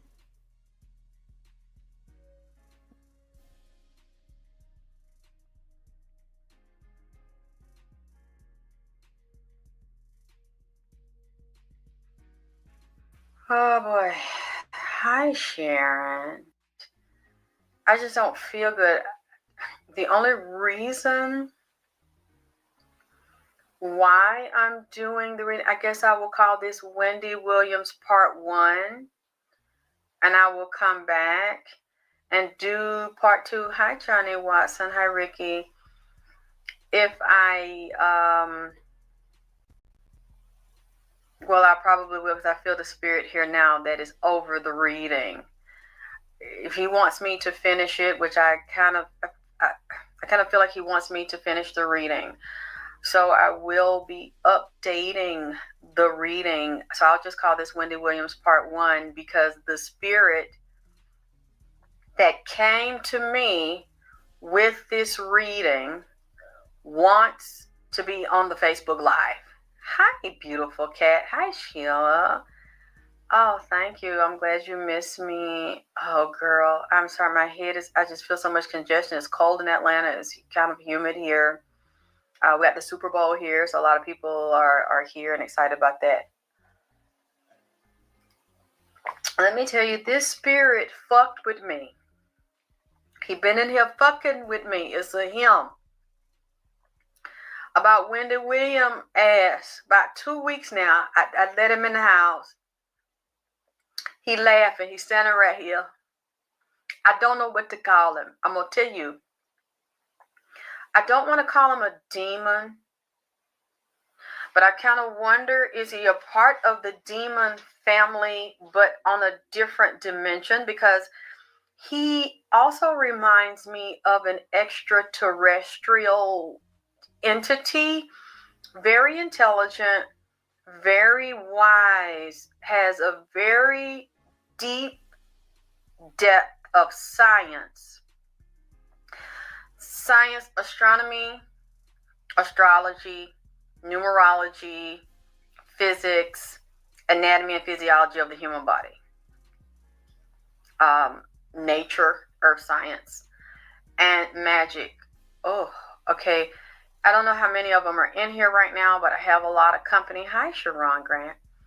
I'm going to tell you how this happened, and I was very shocked about how this happened because, as you all know, when I do the celebrity readings, most of the time they are on a so-called dead person or a physically dead person, a person that their body has physically been killed, murdered in some way, and they feel that there was something done to them or something happened to them, and they want to find someone to speak to either reach another person or reach people they want to share the story. Okay, so I was surprised. He's very excited. Him and some other very powerful entities they're different sizes too. I don't know who all of them are yet. Some of them look like dwarfs. I don't see okay, the King Demon Baal just came in. How are you doing? Lucifer. Okay. They're present. And those are the ones that are surrounding this reading. Okay, this is how this shit started. Hey Gemini. Hi April.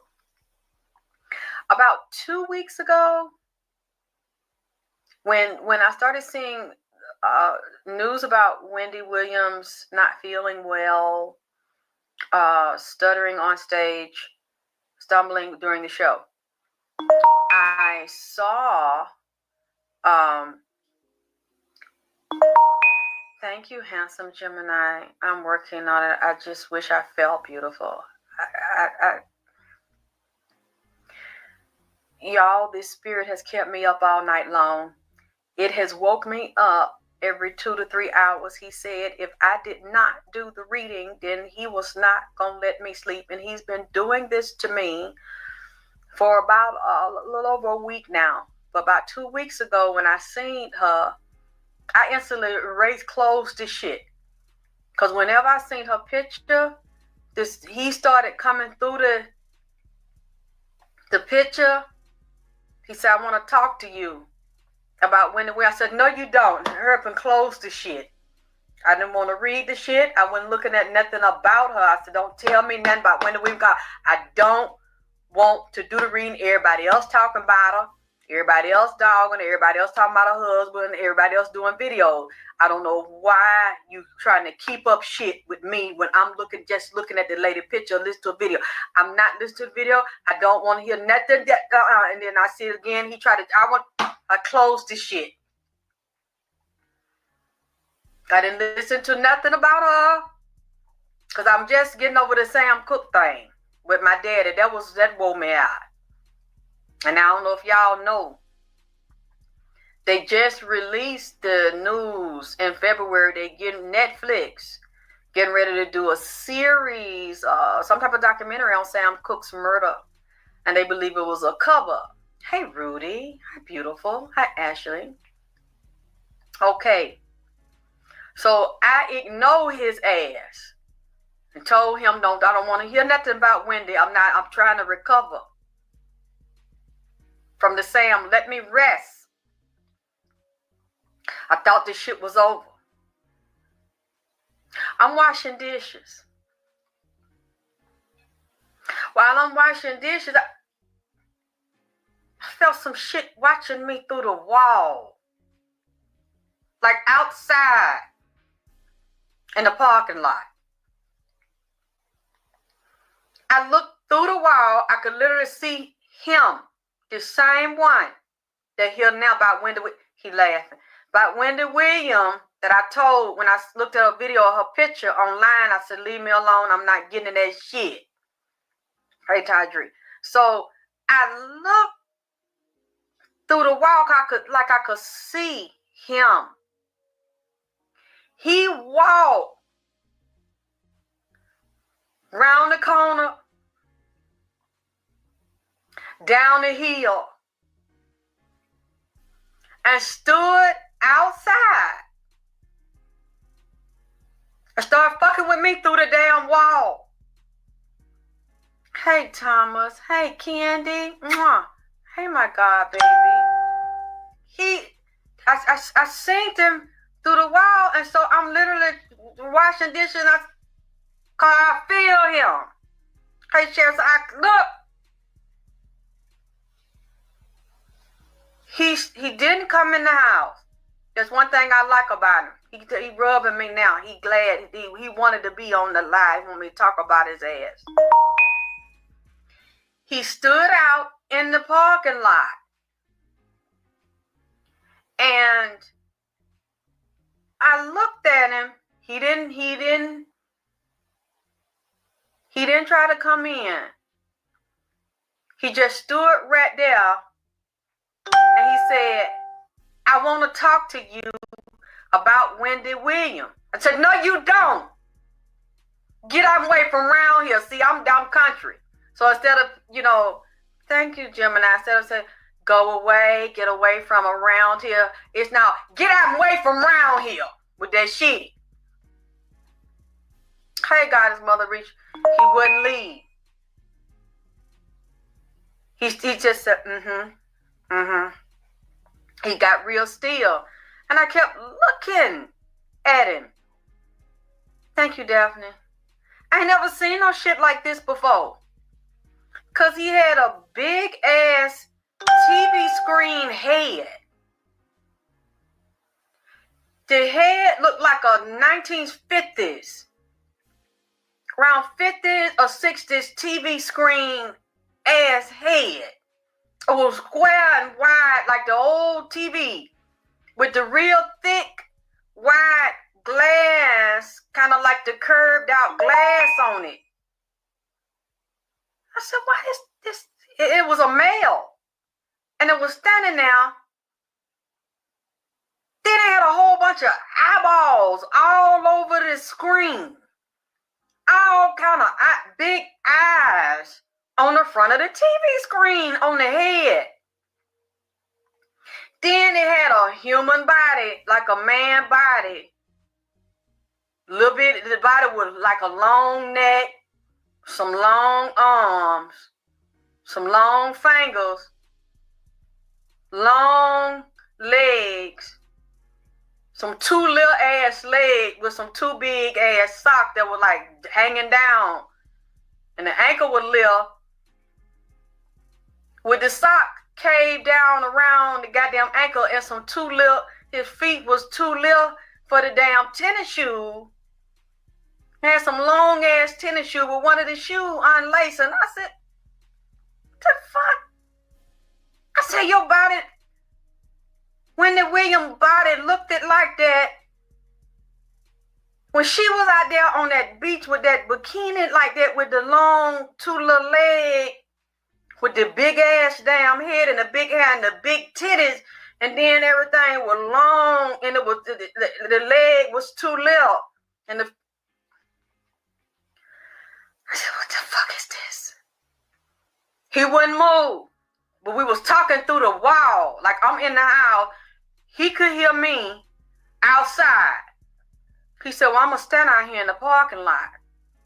I'm not leaving because I told you that I want to come I need to talk to you about Wendy. I said, but so your body is little at the bottom and big at the top, like her. He said, no, her body is like me. I said, you did this shit? He said, I'm on her. I possess her. And I said, oh, so she's not a tranny. She's not a transsexual. That's not a man. He said, no, I'm a man.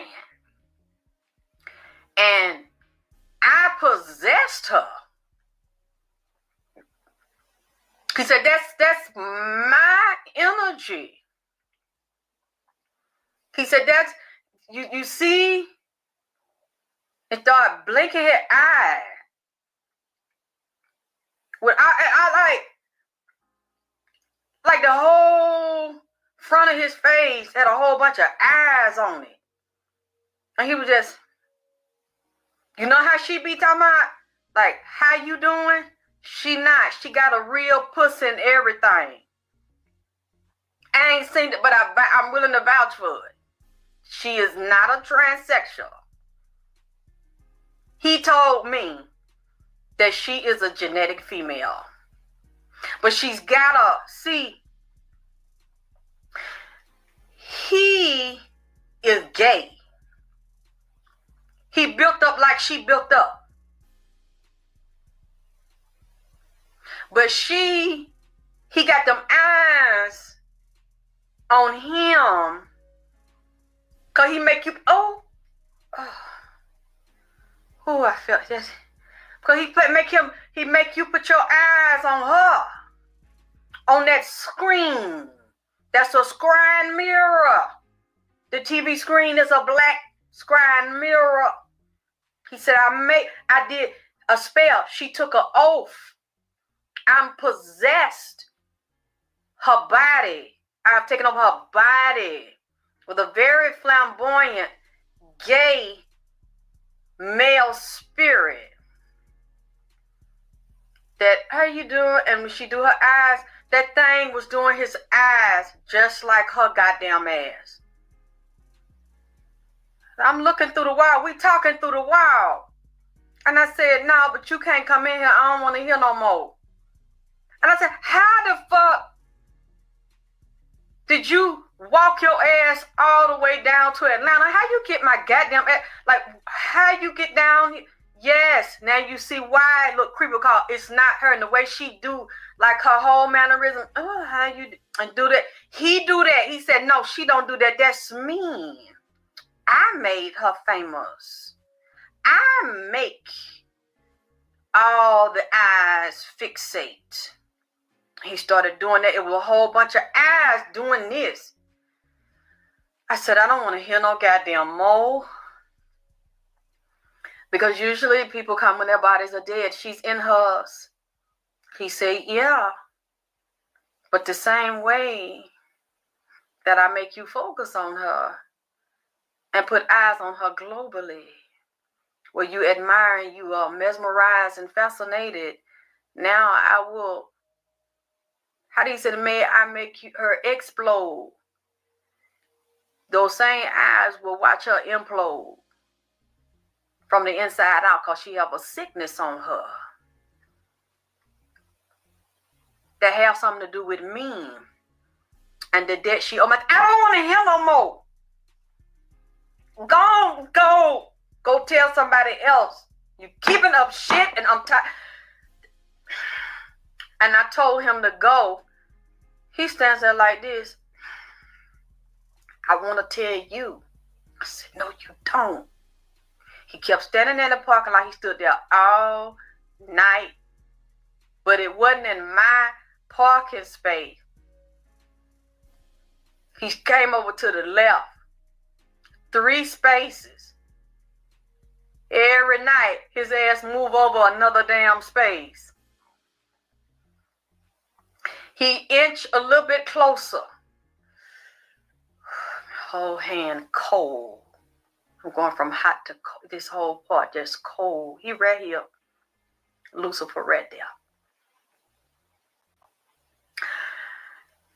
I didn't say nothing because I keep every night. I said, why don't stop it? Just go. Go tell somebody else. He said, I want to talk to you. I got to tell you. Then the next night he keep moving. Then he moved to the third space.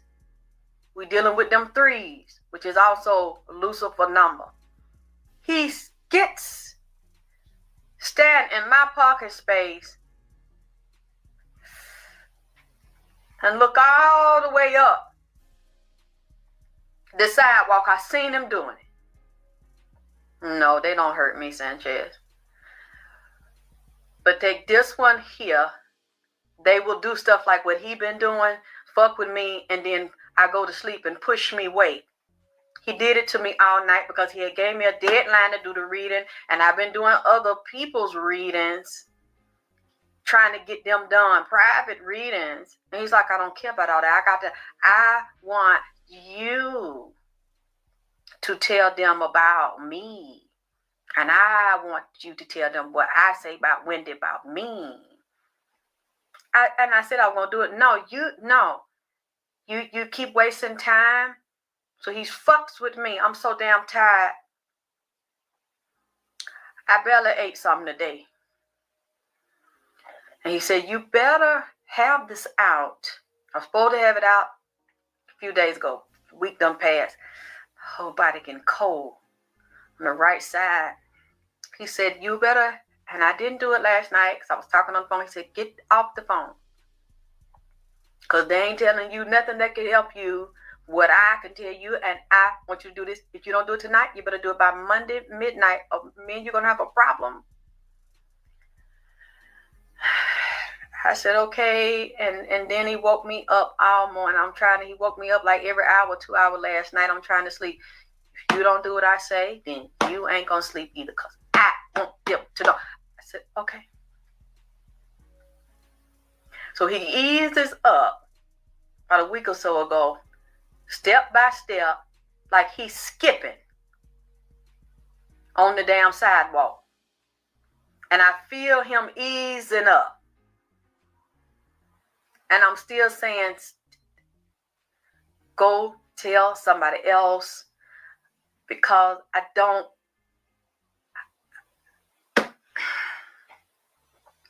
didn't try to banish him, because he kind of had a sweetness about him. He's not violent. He's like a gay male that's, how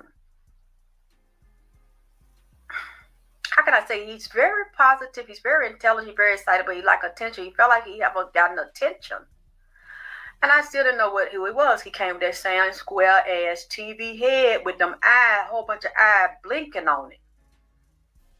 He gets to the door.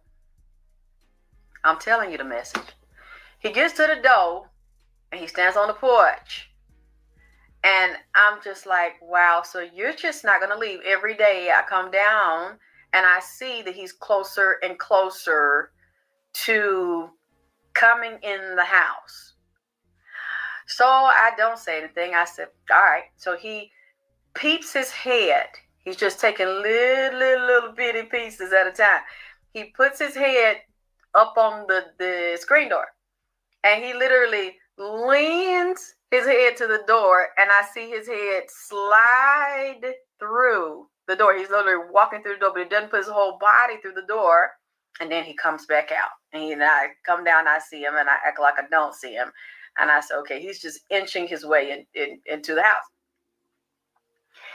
He jumps over the screen door and the big door, and he's standing in the foyer. I said, you know what? Come on in. Come on in, because you just keep inching up, and you want to talk to me, so I'm just going, and you're not violent. Hey, Gloria, so I'm just fine. He comes into the kitchen thank you, Alvin, where I first pick him up.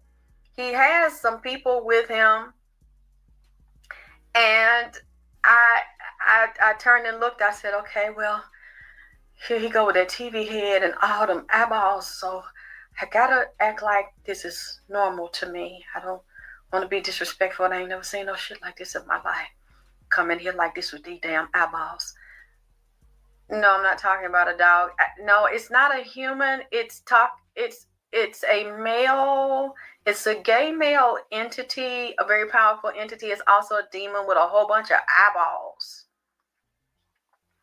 And his head, he was showing, which I know is symbolic. His head was a big TV screen. It looked like the old-fashioned glass TV screens, a real thick 1950s style, 60s style television. And then when he gets down here and I'm looking at him, he starts doing designs with the eyeballs on the TV screen, like his face was just like a TV screen. So as I stopped what I was doing. I look at him and he has a group with him. The glass, yeah, he's here with me because I'm feeling totally chilly. Really sounds like a Hebrew death. And oh my God, Elvin, I believe you. Because it's tied to the 6th and 7th books of Moses. And I'm going to tell you in a minute how. Watch this. He's standing there, and then the front of his face that looks just like the glass on a TV screen, because he said he put Wendy on the TV. He made everybody fixate on her and took her to the higher level worldwide. The glass then started to separate in these square grids. It looks like a whole bunch of boxes appeared on the front of the TV screen face. So as I'm looking at him separate the grid, he made a grid on the front of the TV screen face. In each little square box, all these different color eyeballs appeared. Blue eyes, dark brown, hazel eyes, green eyes, gray eyes appear all over the square grids and on the TV screen. And yeah, it is a portal. And I said, what does that mean? He said, because I make all of the eyes watch Wendy. He said, all of the eyes from all around the world of all colors are mesmerized and they can't help it. And they're pulled in to the TV screen. I control the TV screen. I do the magic. She did a ritual and I possess her. And I have all of the eyes. And I said, wow. I think you remind me of this tool. It's a tool. It kind of reminds me like it's a round metal piece, and it has like these wire grids in the middle, like little squares, and if you take a potato and you put it on top of a potato and you push it down, it makes like French fries. And I said, hold on, let me see if I can find it. And he said, okay. And I opened the drawer. I couldn't find it, but what fell out that I forgot that I've had there for years was the 6th and 7th seals from the 6th and 7th books of Moses. And then I looked at him. I said, is that what you wanted me to see? He said, yes. I said, so you would also be dealing with Hebrew and the Kabbalah? He said, yes. And I forgot that I had the seals. And so I started looking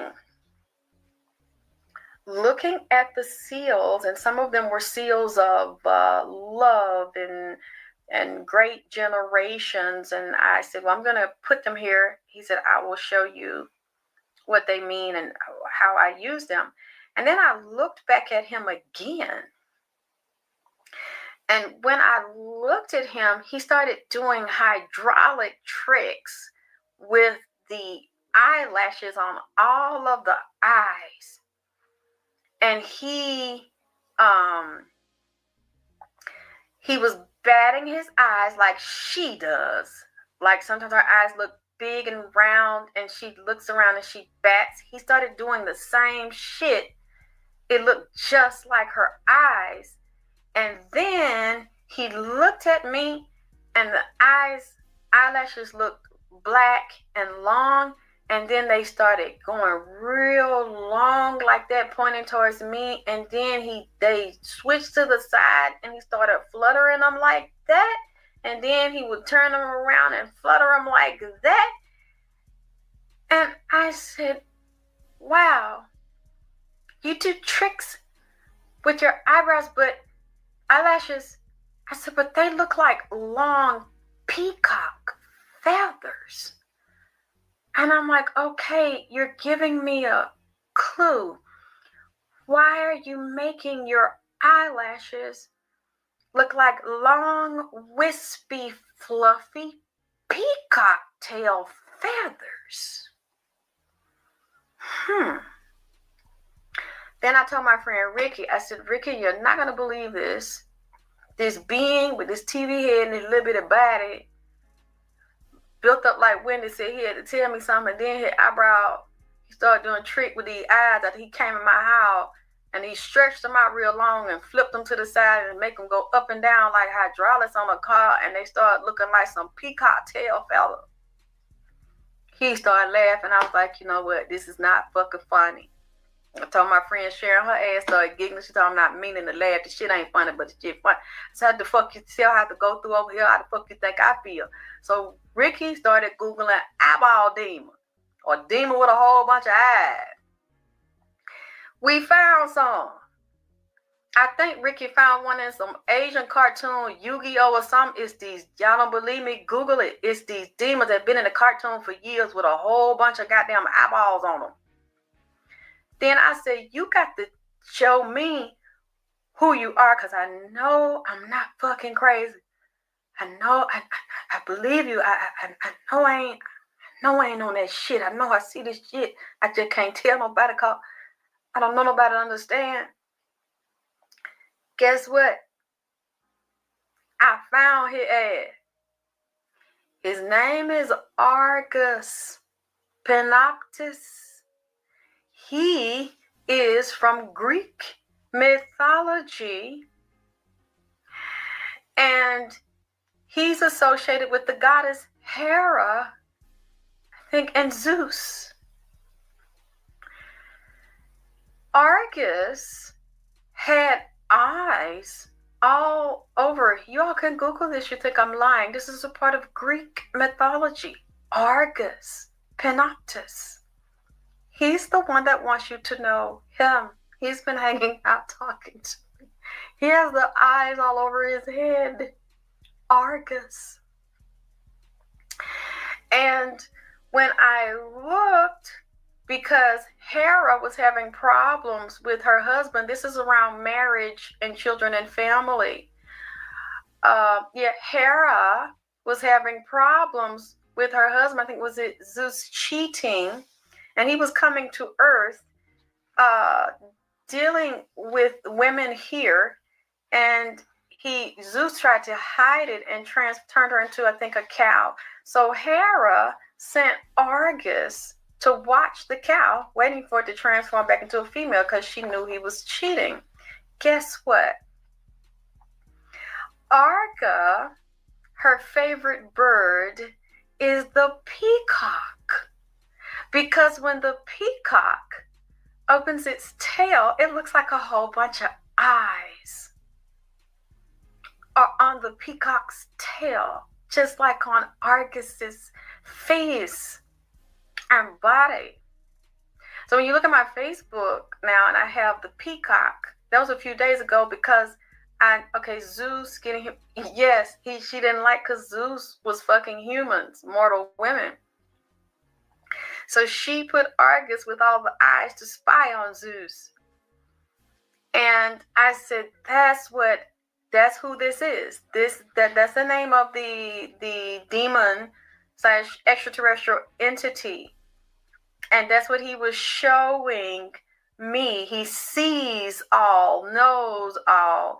And if he doesn't see it, he can find it out because he goes in so many different dimensions. And the flutter.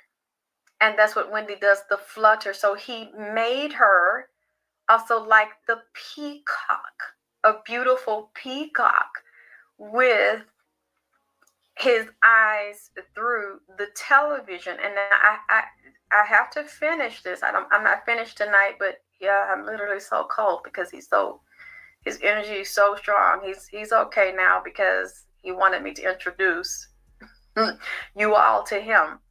And when I turned around after he told me and I figured that out, the Statue of Liberty was in here, who's also a transsexual. The Statue of Liberty is a man. Wendy dresses as a Statue of Liberty. And she passed out for Halloween, okay? The male, his name was Attis, and he cut his penis off and he started dressing like a female, like Statue of Liberty. If you look at the Statue of Liberty's face, it's very hard, it's very strong, and it's very male. It's male and female. It's transsexual. Just like her look and her energy now has become more transsexual, it's more mannish, as these spirits have been put on her to make you worship and bow and fixate on her. And you would also dealing with the queen, dealing with the Statue of Liberty, you'd be dealing with Semiramis and Isis. You would also be dealing with Tammuz and Nimrod. But you would also be dealing with the king demon Baal. This also ties back to Osiris and Satan. You really cannot separate them, the so-called bad ones, from the so-called good ones. And you're dealing with the resurrected sun, the sun that dies, which also goes down at night, and then rises, resurrects during the morning. And the 7 rays on the head of the Statue of Liberty dealing with the 7 continents, which is what Argus did for Wendy with the eyes and put her on the 7 continents and made her as a symbol of freedom. But it is a trick. That's what he told me. It's tricky because the Statue of Liberty, they tell you, represents freedom, but at the same time is a bondage. And that's what Argus told me that is going on with Wendy.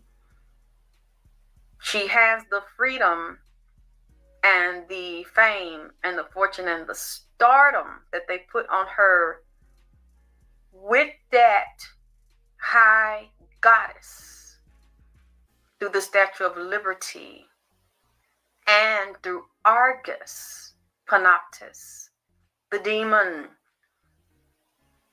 with many eyes, but has also bound her at the same time because he says she owes him a debt.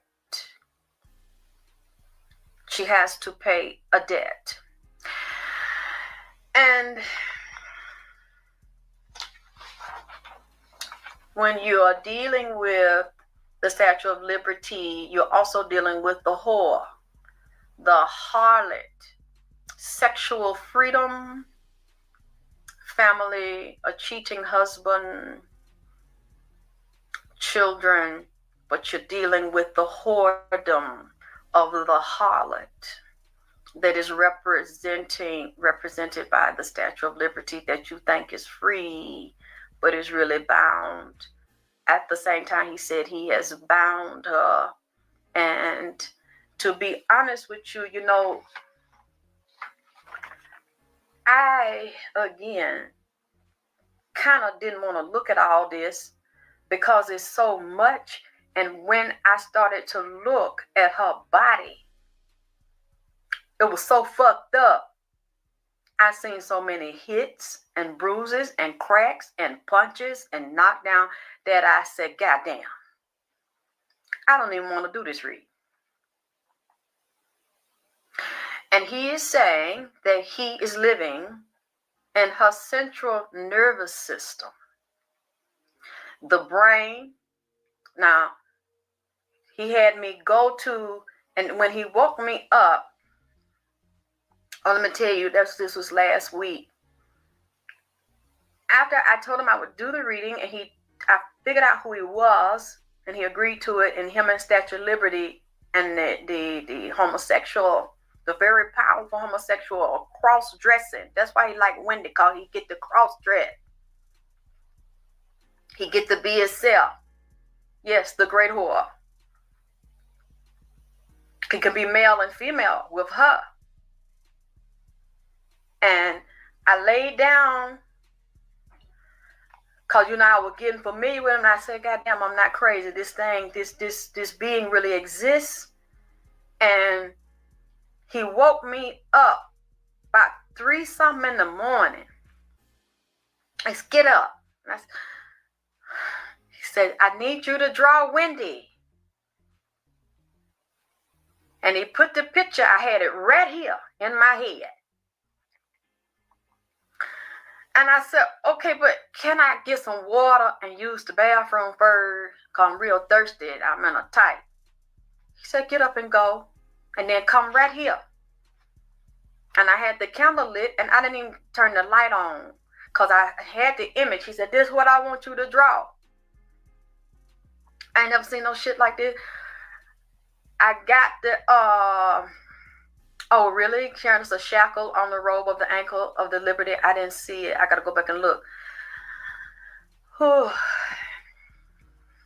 It's on me. I'm not trying to do this, move like this. I'm sorry.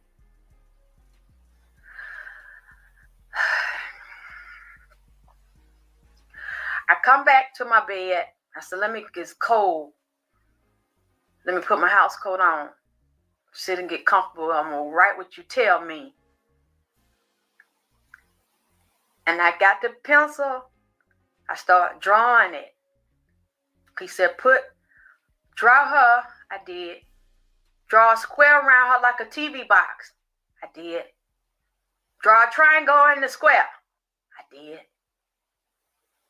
Put the moon on the left. I did.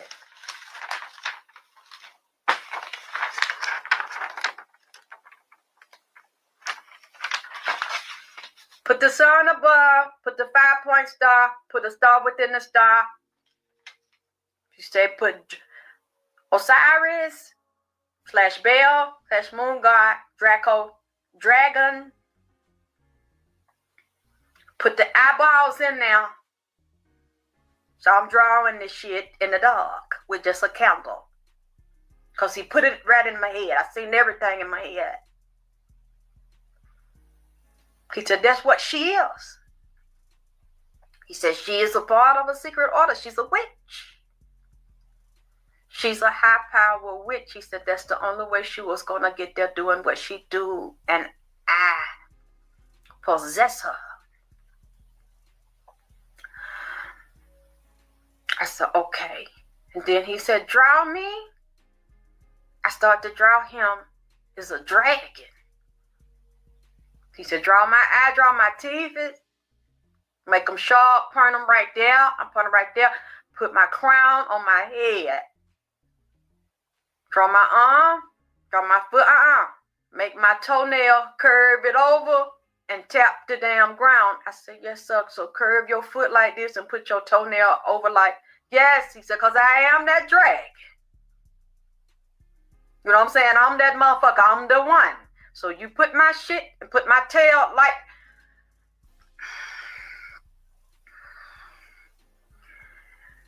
And so, I know I'm drawing the dragon Like he tells me to draw him because I don't want no trouble because it's 3, almost 4 in the morning and I'm tired as a motherfucker. So I'm like, will you let me lay back down?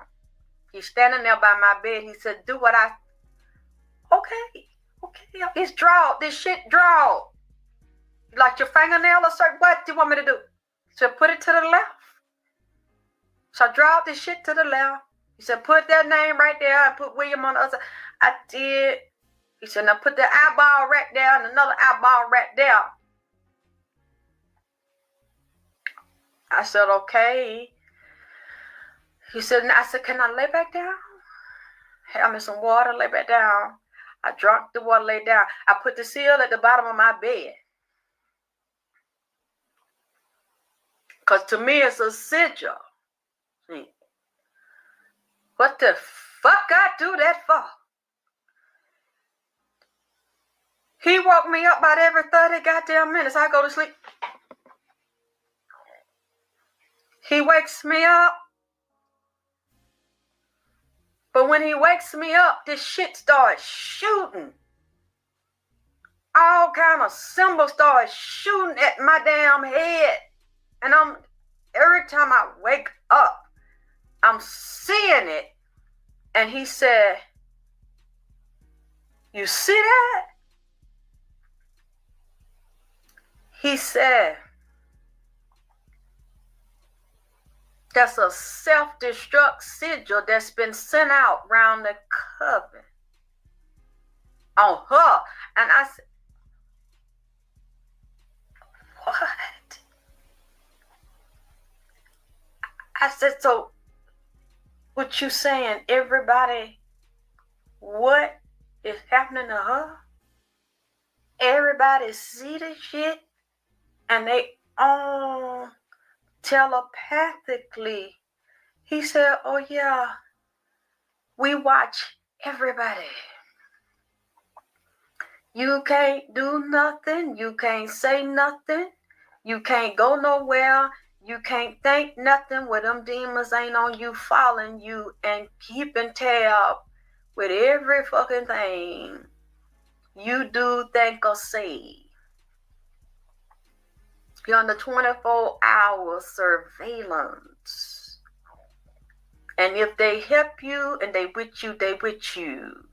Hey, Ezra, if they not, and it's something you have done or you supposed to do, and you out of order and them spirits say she didn't do what she's supposed to do or didn't, it's time for her to pay up on something and she didn't, that spirit send that memo out for the heads to get it. It's just like an email. I have heard shit said like that in the past, but I thought it was some bullshit. Until he came in here and said and showed me that and told me to draw that. I was so fucked up.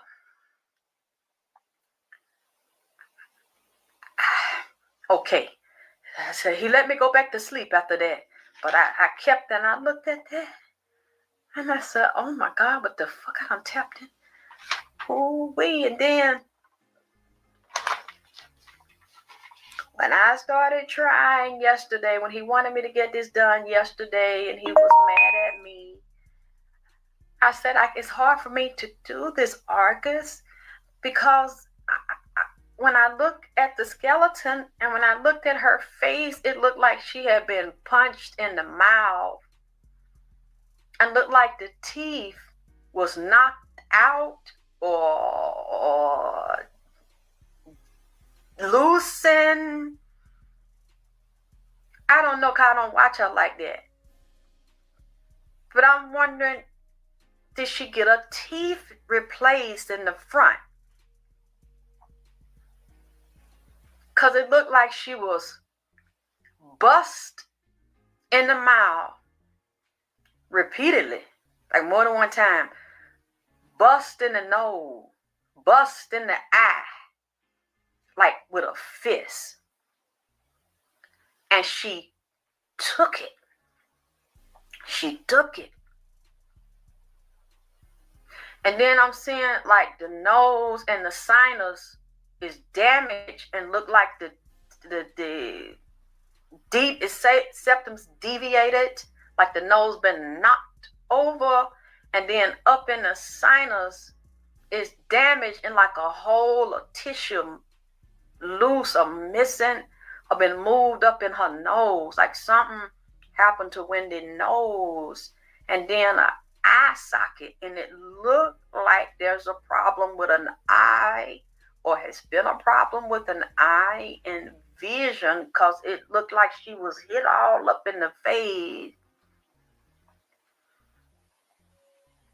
Yeah, that too. The spirit was telling me her neck, how sometimes her head be hurting, neck be hurting, because the bones, like the way she been hit, it knocked the neck bone out and the shoulder, like both shoulders been knocked out. The arm been dislocated, even down to the hand. It was hard to look at it because it looked like her back, even one of the spinal column, and some of the bones in the back been knocked out of place. And real damage, like even some parts of the back, pressure on the disc, and even cracks, and some of the vertebral column bones, the hip socket off, leg socket off, going down to the knee and the foot, like the toe bones and like the foot bone around the ankle. They just looked it fucked up. Then the spirit sat there. I was on the floor doing this, trying to draw this shit out. He's happy now because he has my undivided attention. So he sits on the floor with me, and all them eyes just doing like this. He looking this way, he looking that way. They all like following each other and shit. Like he keep his eyes together, like the eyes stay in order and shit. So they one look up, about 10 of them look up, 10 look down. He looked to the left. He looked down on the paper. He perked down on the paper like the rest of the eyes follow down and perked down, and the lashes be blanket. I said, "You happy now, ain't you?" And he grinning. "I'm happy because you paying me attention. And I'm getting used to it, because I ain't never seen no being like this. With all these eyes, and they be going, following me where." So he's telling me, "Okay, go to this page right here. Go to the brain." He said, "I'm in the brain, and I'm in the spinal cord." And I said, "What's in the spinal cord?" I don't know if you all are familiar with these, but they are called archons. These are like extraterrestrial, like parasites and entities. And some of them look like spiders. They're connected to her brain and central nervous system. And I kept hearing the word archons is one. You all can look at those, look on YouTube where people are talking about those and the extraterrestrial beings that will suck and parasite off of a human. But then they said, I heard the word arachnoid matter. And I said, "What you mean, Argus? What is arachnoid? The archon," he said, "No, archon is the entity. Arachnoid go into the central nervous system." So I looked at the word arachnoid, and that is tissue. Arachnoid is delicate web-like middle membrane of meninges. That's the tissue connected to the spinal cord. And he was saying something about little cysts. And it is affecting the neurotransmitters in the cord and the brain. And the neurotransmitters are like chemicals like acetylcholine, but also the somatic sensory pathways, the first order, the second order, and the third order of sensory neurons, like getting the messages, her body. He said the body coordination, the messages from the brain, spinal cord, and the body that solve the equilibrium of the body. Sometimes she's delirious. She doesn't know where she is. She doesn't even remember who she is. I heard the word wheelchair, and I didn't want to hear wheelchair. You see why I didn't want to do this?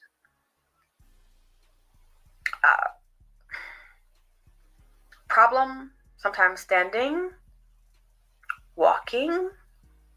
He says she's not getting ready to get well. He said, I'm not getting ready to get off of her because she owe me. Let me say something to y'all.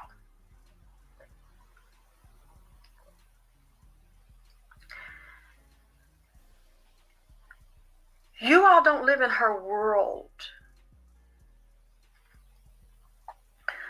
I watch these videos and these people, oh, she should leave her husband. Her husband's a goon. Her husband's crazy. Her husband causes a lot of problems on the set, and he's very aggressive, and has a lover on the side for 10 years. The rules, first of all, she's not going to leave her man. She's not going to divorce that man. And I'm not going to say she needs to leave that man. Because y'all don't understand the world that she live in. You don't live by the rules she live by. Let me tell you something. Wendy, I know she says she black, but I'm not sure. Because I look at her mother, and a lot of this is coming from the mother side. I don't know what the ethnic background on. I didn't see anything. I don't believe that. Even though she's saying that there are other entities, and I keep getting it coming from the mother's side.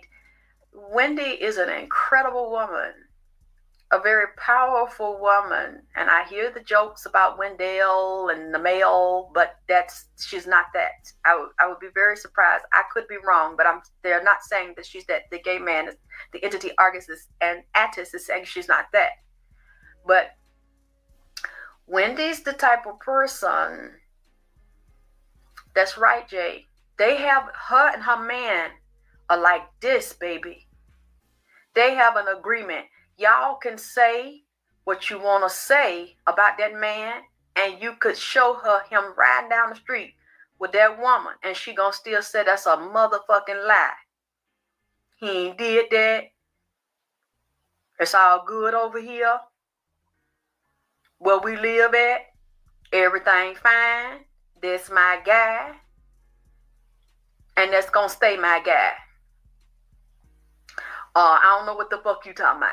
She is not finna get out in public and throw that man up under the bus. The nigga a goon.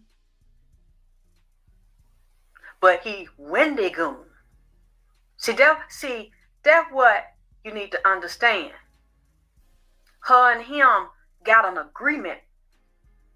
They got an understanding and a bond. And if he have been unfaithful to Wendy and it's going on, you know why it's going on?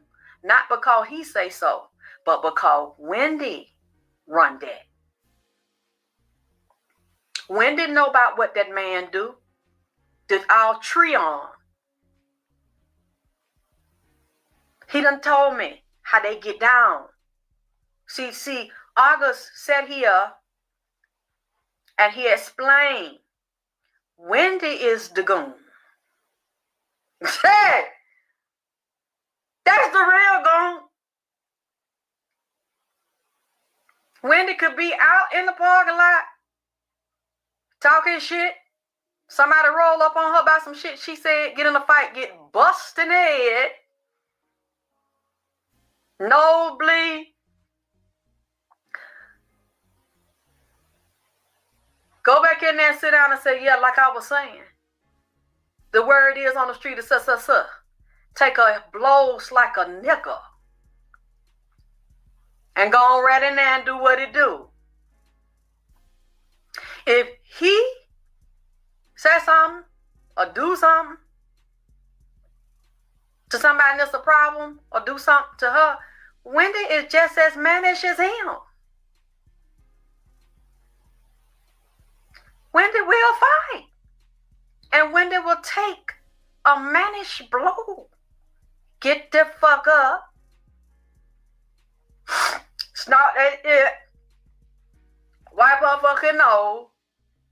And said, yeah, what time, the camera get ready to roll, go on and get my jacket and get my motherfucking shoes, put my wig on and let's roll. That's what he told me. She's sitting around boo-hooing, talking about I'm finna get a divorce, I'm tired of this, I'm leaving him, I can't take this, I'm finna expose him, I'm finna tell on him, he did this to me, he did that to me.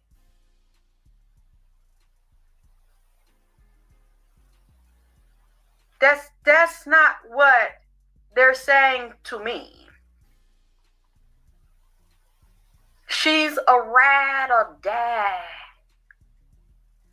And another way Argus told me, he said, remember the movie Snow White? I said, yes, Argus. I said, so is she Snow White? He said, no, baby. Wendy is the queen. Mirror, mirror on the wall, who's the fairest of them all? And the mirror said, ain't your motherfucking ass bitch. It ain't? Well, who is it? So the new girl, Snow White, came down, and then she said, send the goons out. That's who Wendy is. See, a lot of people, I know y'all wasn't going to hear this kind of reading. I'm getting your motherfucking ass. Because I was fucked up when he told me this. Because I said, is you sure? He said, I live in her. I know how she is. He says a lot of things. No, this is not about that, Jay. This is not about, she's so in love with her man that she look up. Like I just told you, Wendy is the queen. Wendy cares about that goddamn bag and the power that she will do anything. Y'all can laugh at her, call her a man, he, she, Mr. Wick, all that. That lady don't give a fuck about that bullshit. All she cares about reigning on the throne and being on top and in control. This motherfucker's cold. This a cold bitch. And the only kind of nigga, I don't care if it's a white nigga, whatever, because I also wonder about his ethnicity. I'm not sure about him. A lot of people look black and they not, or they're classified as that, and you don't know what else is there. Wendy got the type of man that it takes to hold her kind of energy. She picked that man. They have a karmic agreement. I'm telling you now, I can't believe I'm saying this shit myself, and I could be wrong, and y'all know how I am. I don't mind being wrong and corrected. Everything I'm saying could be wrong, but I am telling you,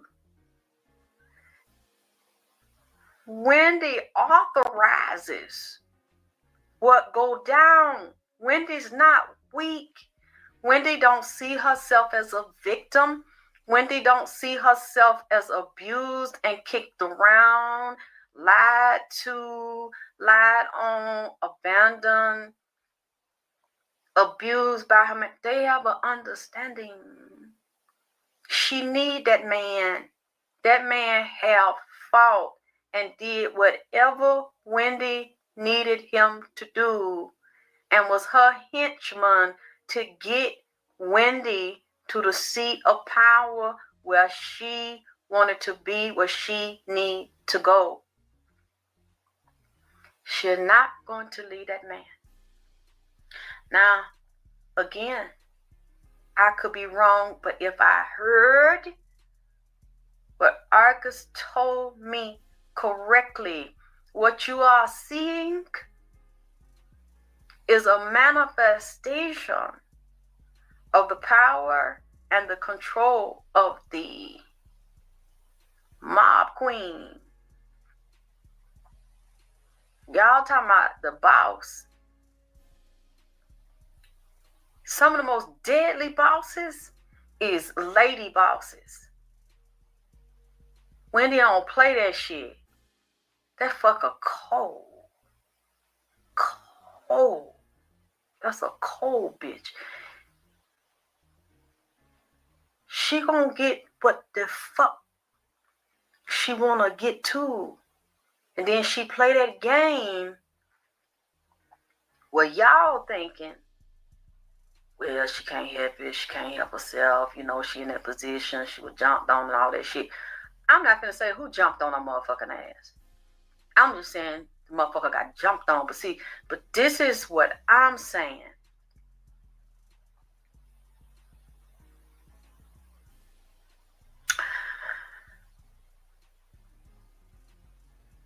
The ass whooping is an understanding. And another thing he said is also a part of a ritual.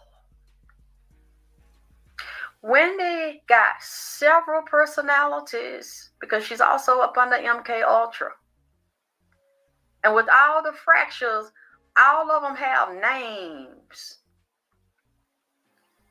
And there are people around her that know the names, just like the one here. When his personality jumped in, the way he started doing, now I saw her in his face. And I said, oh, you do her? He said, no, she do me. And he said, I'm not getting ready to leave her yet because there are some things that she owes me, that she has to work out. And he also mentioned sacrifices in the form of abortions. One of those was a female. All of those, I don't keep up with them. I don't really keep up with her like that. If she's saying they were miscarriages, that is not correct. At least not according to the spirit here. Those were required for her to move through the paces.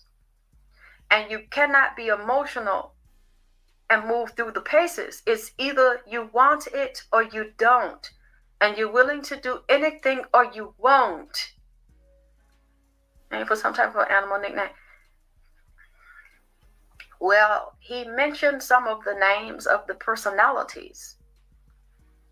I know that some are male and some are female. And I literally saw this lady laying down delirious, even drugged, like sedated. She willingly gets high, but some of her pain is the I know this is sounding crazy, y'all, because I'm trying to. It's like she willingly, she's taking a lot of pain. She's taking a lot of abuse to the body. And I can't even say all of it is forced, because it's like somewhere she wanted to go. Like the type of soul she has, she's a very deep, very intense soul. That's how I'd really be interested in her ethnicity and the mother's ethnicity. because she's done a lot of ritualistic things. And it's really like a coldness to where she didn't feel human to me many times when I looked at her and I said, is this a clone? I was getting confused. When I looked at all the breaks in the body and the damage to the brain and the central nervous system, like in the spinal cord, there was degenerative. And I did look at which said she had Graves' disease, and looked at the endocrine system where the glands are thyroid, hypothyroid. I saw those glands off. That's true, but that is not what this is. The spirit told me he put this on her. You know, a lot of diseases are demonic and satanic. They're not really real, but they will register in the body because of some debt, or just basically somebody just may not like you and want to do that. And if you cannot defend yourself or remove it, it then starts to lodge itself in and destroy the human form, obliterate the human form. I'm telling you, some of this is demonic. I know you hadn't heard anybody say this type of reading about her. I wasn't. That's why I said, Lord have mercy, I don't want to see this because I don't know what I'm going to see. And that's not even all of what he told me. I'm just trying to keep it short because I'm so tired and I'm trying to please him so he will not be upset with me and I can rest. Just want him to say his name and introduce him to all of you. But he's very, very intelligent. I've enjoyed having him here. So after tonight, I'm going to see if there's anything else that he wants to come back, and I'll just do a card reading too, like to follow up, because he was also saying she had upper respiratory problems and inflammation in the upper respiratory and the lungs, problems with the lungs, problem with the breathing, but definitely problems with the nasal. The nasal passage is real fucked up in the bone. Around here, it starts teeth, nose, eye.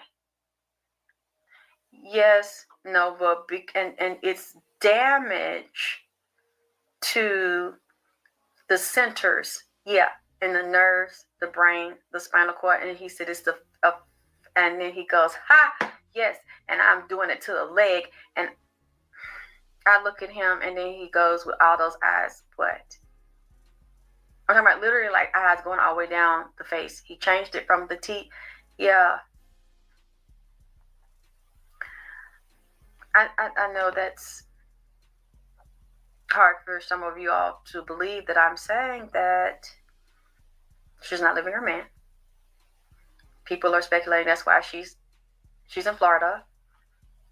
No, she's actually trying to find a way to get away from this, to not mention this, to not deal with this. She's not going to address this. If you all expecting she's going to have a big press conference and dog her husband,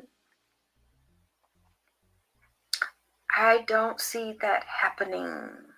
Yes, Alvin, and I'm telling you why she was dressed as a Statue of Liberty. That was a part of the ritual with Attis, the homosexual, and Sarah Ramis, which represents the Statue of Liberty. You can look on YouTube for the documentaries on Sarah Ramis and the Statue of Liberty. And Baal, the king demon Baal, the one I told you that came in here with R. Kelly, with the bull head and the fine ass body. King Baal, that dragon. The moon god, which is also the sun god. King Baal, the bull, which was also be Satan, Set. He's standing here. Standing here too, trying to get as much. I hope I've given you something that you find interesting. I looked at her birthday. Her birthday, if I got it right, is July 18th, 1964. I added that together, and it reduces down to the single number 9, which is upside down is a 6. And then she's 54. 5 plus 4 is 9, which also is the 6.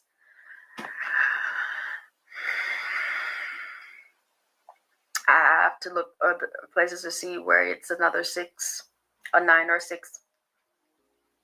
9, which is also the highest number, which will also represent Oya, the guardian goddess over the dead, over the graveyard, transformations, endings, beginnings, change, lessons. And she's pulling away right now. She's retreating because she don't want y'all to bother her. She don't want to address anything about the husband, anything about divorce, anything about his girl on the side. Why? Because Wendy has agreement with her man. The 3 of them have an agreement. They secretly have an understanding. Also, her mom is, I believe that, Andrea, but I heard her say her mom was black, her dad is black. I don't see that. It's something about the mom's energy that Wendy is just like in a lot of ways, but it's more overt. I never heard the mom, because they were saying too, when Wendy was in college, she was on drugs real bad and partying, doing anything. And I don't judge that, because sometimes people need that based on the energy. And she's a very tough woman. She's a fighter, and she takes a beating like a man, mentally, emotionally, verbally, and will physically get beat and will get her motherfucking ass back up. I said, okay, so what commercial we supposed to be doing for the show? And it started at what, 10? Okay, get my outfit and shit. They ready? Get my napkin, wipe this blood out my motherfucking nose. Okay, what you say? Okay, ready? I have to respect a bitch like that. That's a tough bitch. You ain't gonna really see her doing a whole bunch of now. You know, she had her little things on the show where she'll boohoo and shit a little bit. But then that motherfucker snapped that shit back up. If she have to take a drug or get high to numb the pain and do whatever, like she did holding that shoulder, and went out there and said and did that show, then bitch, that's what it is. However, I got to get through this. Y'all not finna let another bitch take my motherfucking play. I also seen the celebrities involved now. It's different stars. This male, younger male that she's dealing with to get up there on that show. And then there's females. It's more than one male I seen, so I don't know who gonna be up there. Is it just one male? I know I heard Nick kind of mention. I don't know if it's another mention, but it's groups of them that she's trying to rotate now. I see the Wheel of Fortune came up when I looked at her, and the Star. So there's a lawyer also too that's been involved. They're dealing with the legal issues of it. They're dealing with the health issues of it, because she is down. Either she was poisoned, or she feels like she was backstabbed or poisoned. She's very ill. She's kind of afraid, or people around are afraid she's going to die or not recover. So right now, this is a period of learning and discovery, and they're trying to figure out how to put this shit together and how to maneuver around, because she's not ready. Yes, Alvin, it would. I kept sensing Italian or something. She's not ready to come back. The body is doing one thing. She want to do one thing. The body is doing another. He say she don't have control of her body. I got control of the body. Till she do what I want her to do, I ain't gonna get into what he said. Yes, nobody. And she admitted that to Judge Mathis, and I noticed the woman didn't come forward that she said did this and did that. That was squashed. But a lot of things she says are true. But then I noticed she will back off when somebody says some shit about her, and she don't. Well, when it comes to the man and her child, like the family stuff, that's that real, baby, that's that tight shit. She is not gonna talk about her family in a bad way and throw them up under the bus. She gonna be real lighthearted about that shit. Now she'll talk about your shit, but she gonna ride the high road about that bullshit. You not finna sit up there and make her talk about a man. Yeah, and she don't give a fuck about that shit. Everybody can check it, but at the end of the day, do I have the bag? And am I on the throne? Because she's not finna have that man have no bitch over her now. She is his wife. She is still, and so you do what you do, boo. You know, I'll check you. If I really want to call that in and make you choose, you know, I will do that. But you know, she don't want to do that. She don't want to make him leave her. It's her or me, and it's only gonna be me because she's like this. If Wendy really was tired like that, you don't want to know. If I'm interpreting what this spirit told me, you don't want to know how she'll make you choose. How she'll make that man choose. Because the spirit told me, you're not going to have the satisfaction of walking around here and you done laid up with my man and you ain't with him no more. And I have to deal with the fact that you was with him and I got to hear the snickling and giggling and shit, and then I'm divorced and my life done apart. I ain't with my man, even though I got my money, I ain't with my man. Or you think he finna be over here and I'm by myself? Cause that's like really like a goddamn loss to me. And I got to deal with the laughing and the humiliation and shit. I'm not finna do it, bitch. Cause when I die, I'm gonna be the queen intact. You're not gonna humiliate me like that. See, Wendy play like a man and think like a man. And with her, it's all or nothing. And if he's doing something, I'm telling you, it's because Wendy said so. Even if he was talking about he hit her and he do this and punch her and she said, okay, do this, do that. I'm telling y'all, Wendy run that. I'm not saying he don't. Yeah, he run shit too. It's even with them. I don't see it. I don't see sheep in the said it's a wrap. They working this out and seeing the best way to have the show going and who to have up there and to circulate it while she getting the physical stuff together. Physical, mental, and emotional, but I sense an addiction. And it's going to be a stop and go, a up and down, a off and a on, a in and a out. Because deep down, what concerns me, and I did see female organs in them. I'm not saying they couldn't have transplanted them. I'm not saying it couldn't be a man and they put a uterus up in her, but I'm telling you, I don't see that.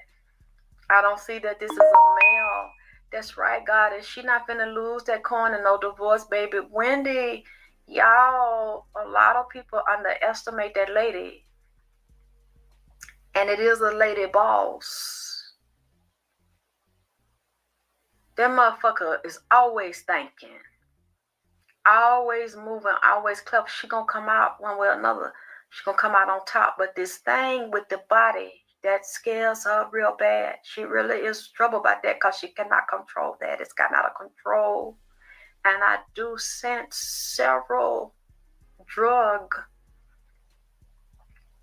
addictions, and she has a private caregiver that give her this stuff.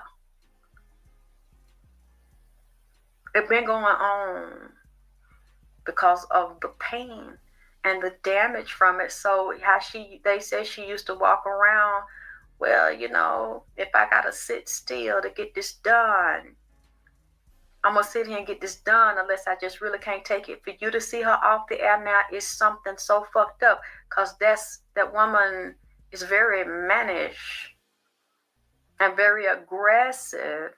So she has gotten away with doing that to her body so long and taking so much roughness that the body, along with the entities that she deal with, baby, he just said, I'm gonna always win.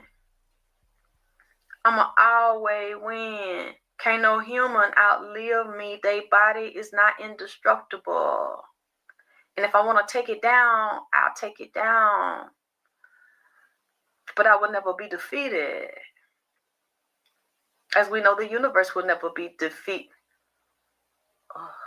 Okay. That's one of the demons came in and just bust out laughing. They said, you don't trick them and you must pay the coin. See, I'm going to wrap this up because it's some things I'm not going to say. They too wild. Yeah, just very vain, like a man. And this is, I'm telling you, those spirits run her. Literally, she's on autopilot many times when you see her talking and moving. You know, she got them big old titties up there. That's a man that be in her running her decisions. Although she is a genetic and biological female, the mind and the central nervous system, he said the aberrations and the entity live within the central nervous system and the spinal cord. And the aberration now has started to turn. Again, as I said, the Statue of Liberty represents freedom, but on the flip side, she's the harlot, the great whore of Babylon, and she brings bondage that will appear to be freedom. This thing got a bound. And he said he ain't leaving. He's not getting ready to leave, because she has an agreement with him. And he said she got to pay me, because I am the ones with the eyes on the TV. I put the eyes on the TV. I made them watch her. I seduced them. But that vein, yes, but that's also that being. He loves the attention. Just like he wanted it from me. Just like he pushed me all night. And then when I sat there and I got the papers and I got the book, he said, and he sat down and I looked at him and all the eyes are blinking. And I said, oh, so you're happy now that I'm giving you the attention? He said, yes, me. Listen to me, coach. Turn there. I said, okay. Now, can I sleep? He's like, you have to midnight. I said, okay. Let's see if there's anything else. Yeah, I have to study this more to come back, because there are a lot of A's here. I said, wow, all the A's. Okay, and I thought about that. I said, wow, Alexis in Atlanta, Argus, Ashtaroth, argon gas. I have to deal with the argon gas because it would also tie into the screens, the TVs. Ashtaroth, Beelzebub, and Lucifer. So Ashtaroth will also be Ishtar. Beelzebub and Lucifer is the Trinity. And then, like when he was saying about the archons and arachnoid small cysts in the central nervous system. So I'm like, we got all these A entities and then A's and body parts, body systems. Quite interesting. Okay. I hope you all found that interesting as well. Hope I didn't waste your time, but that's all I have for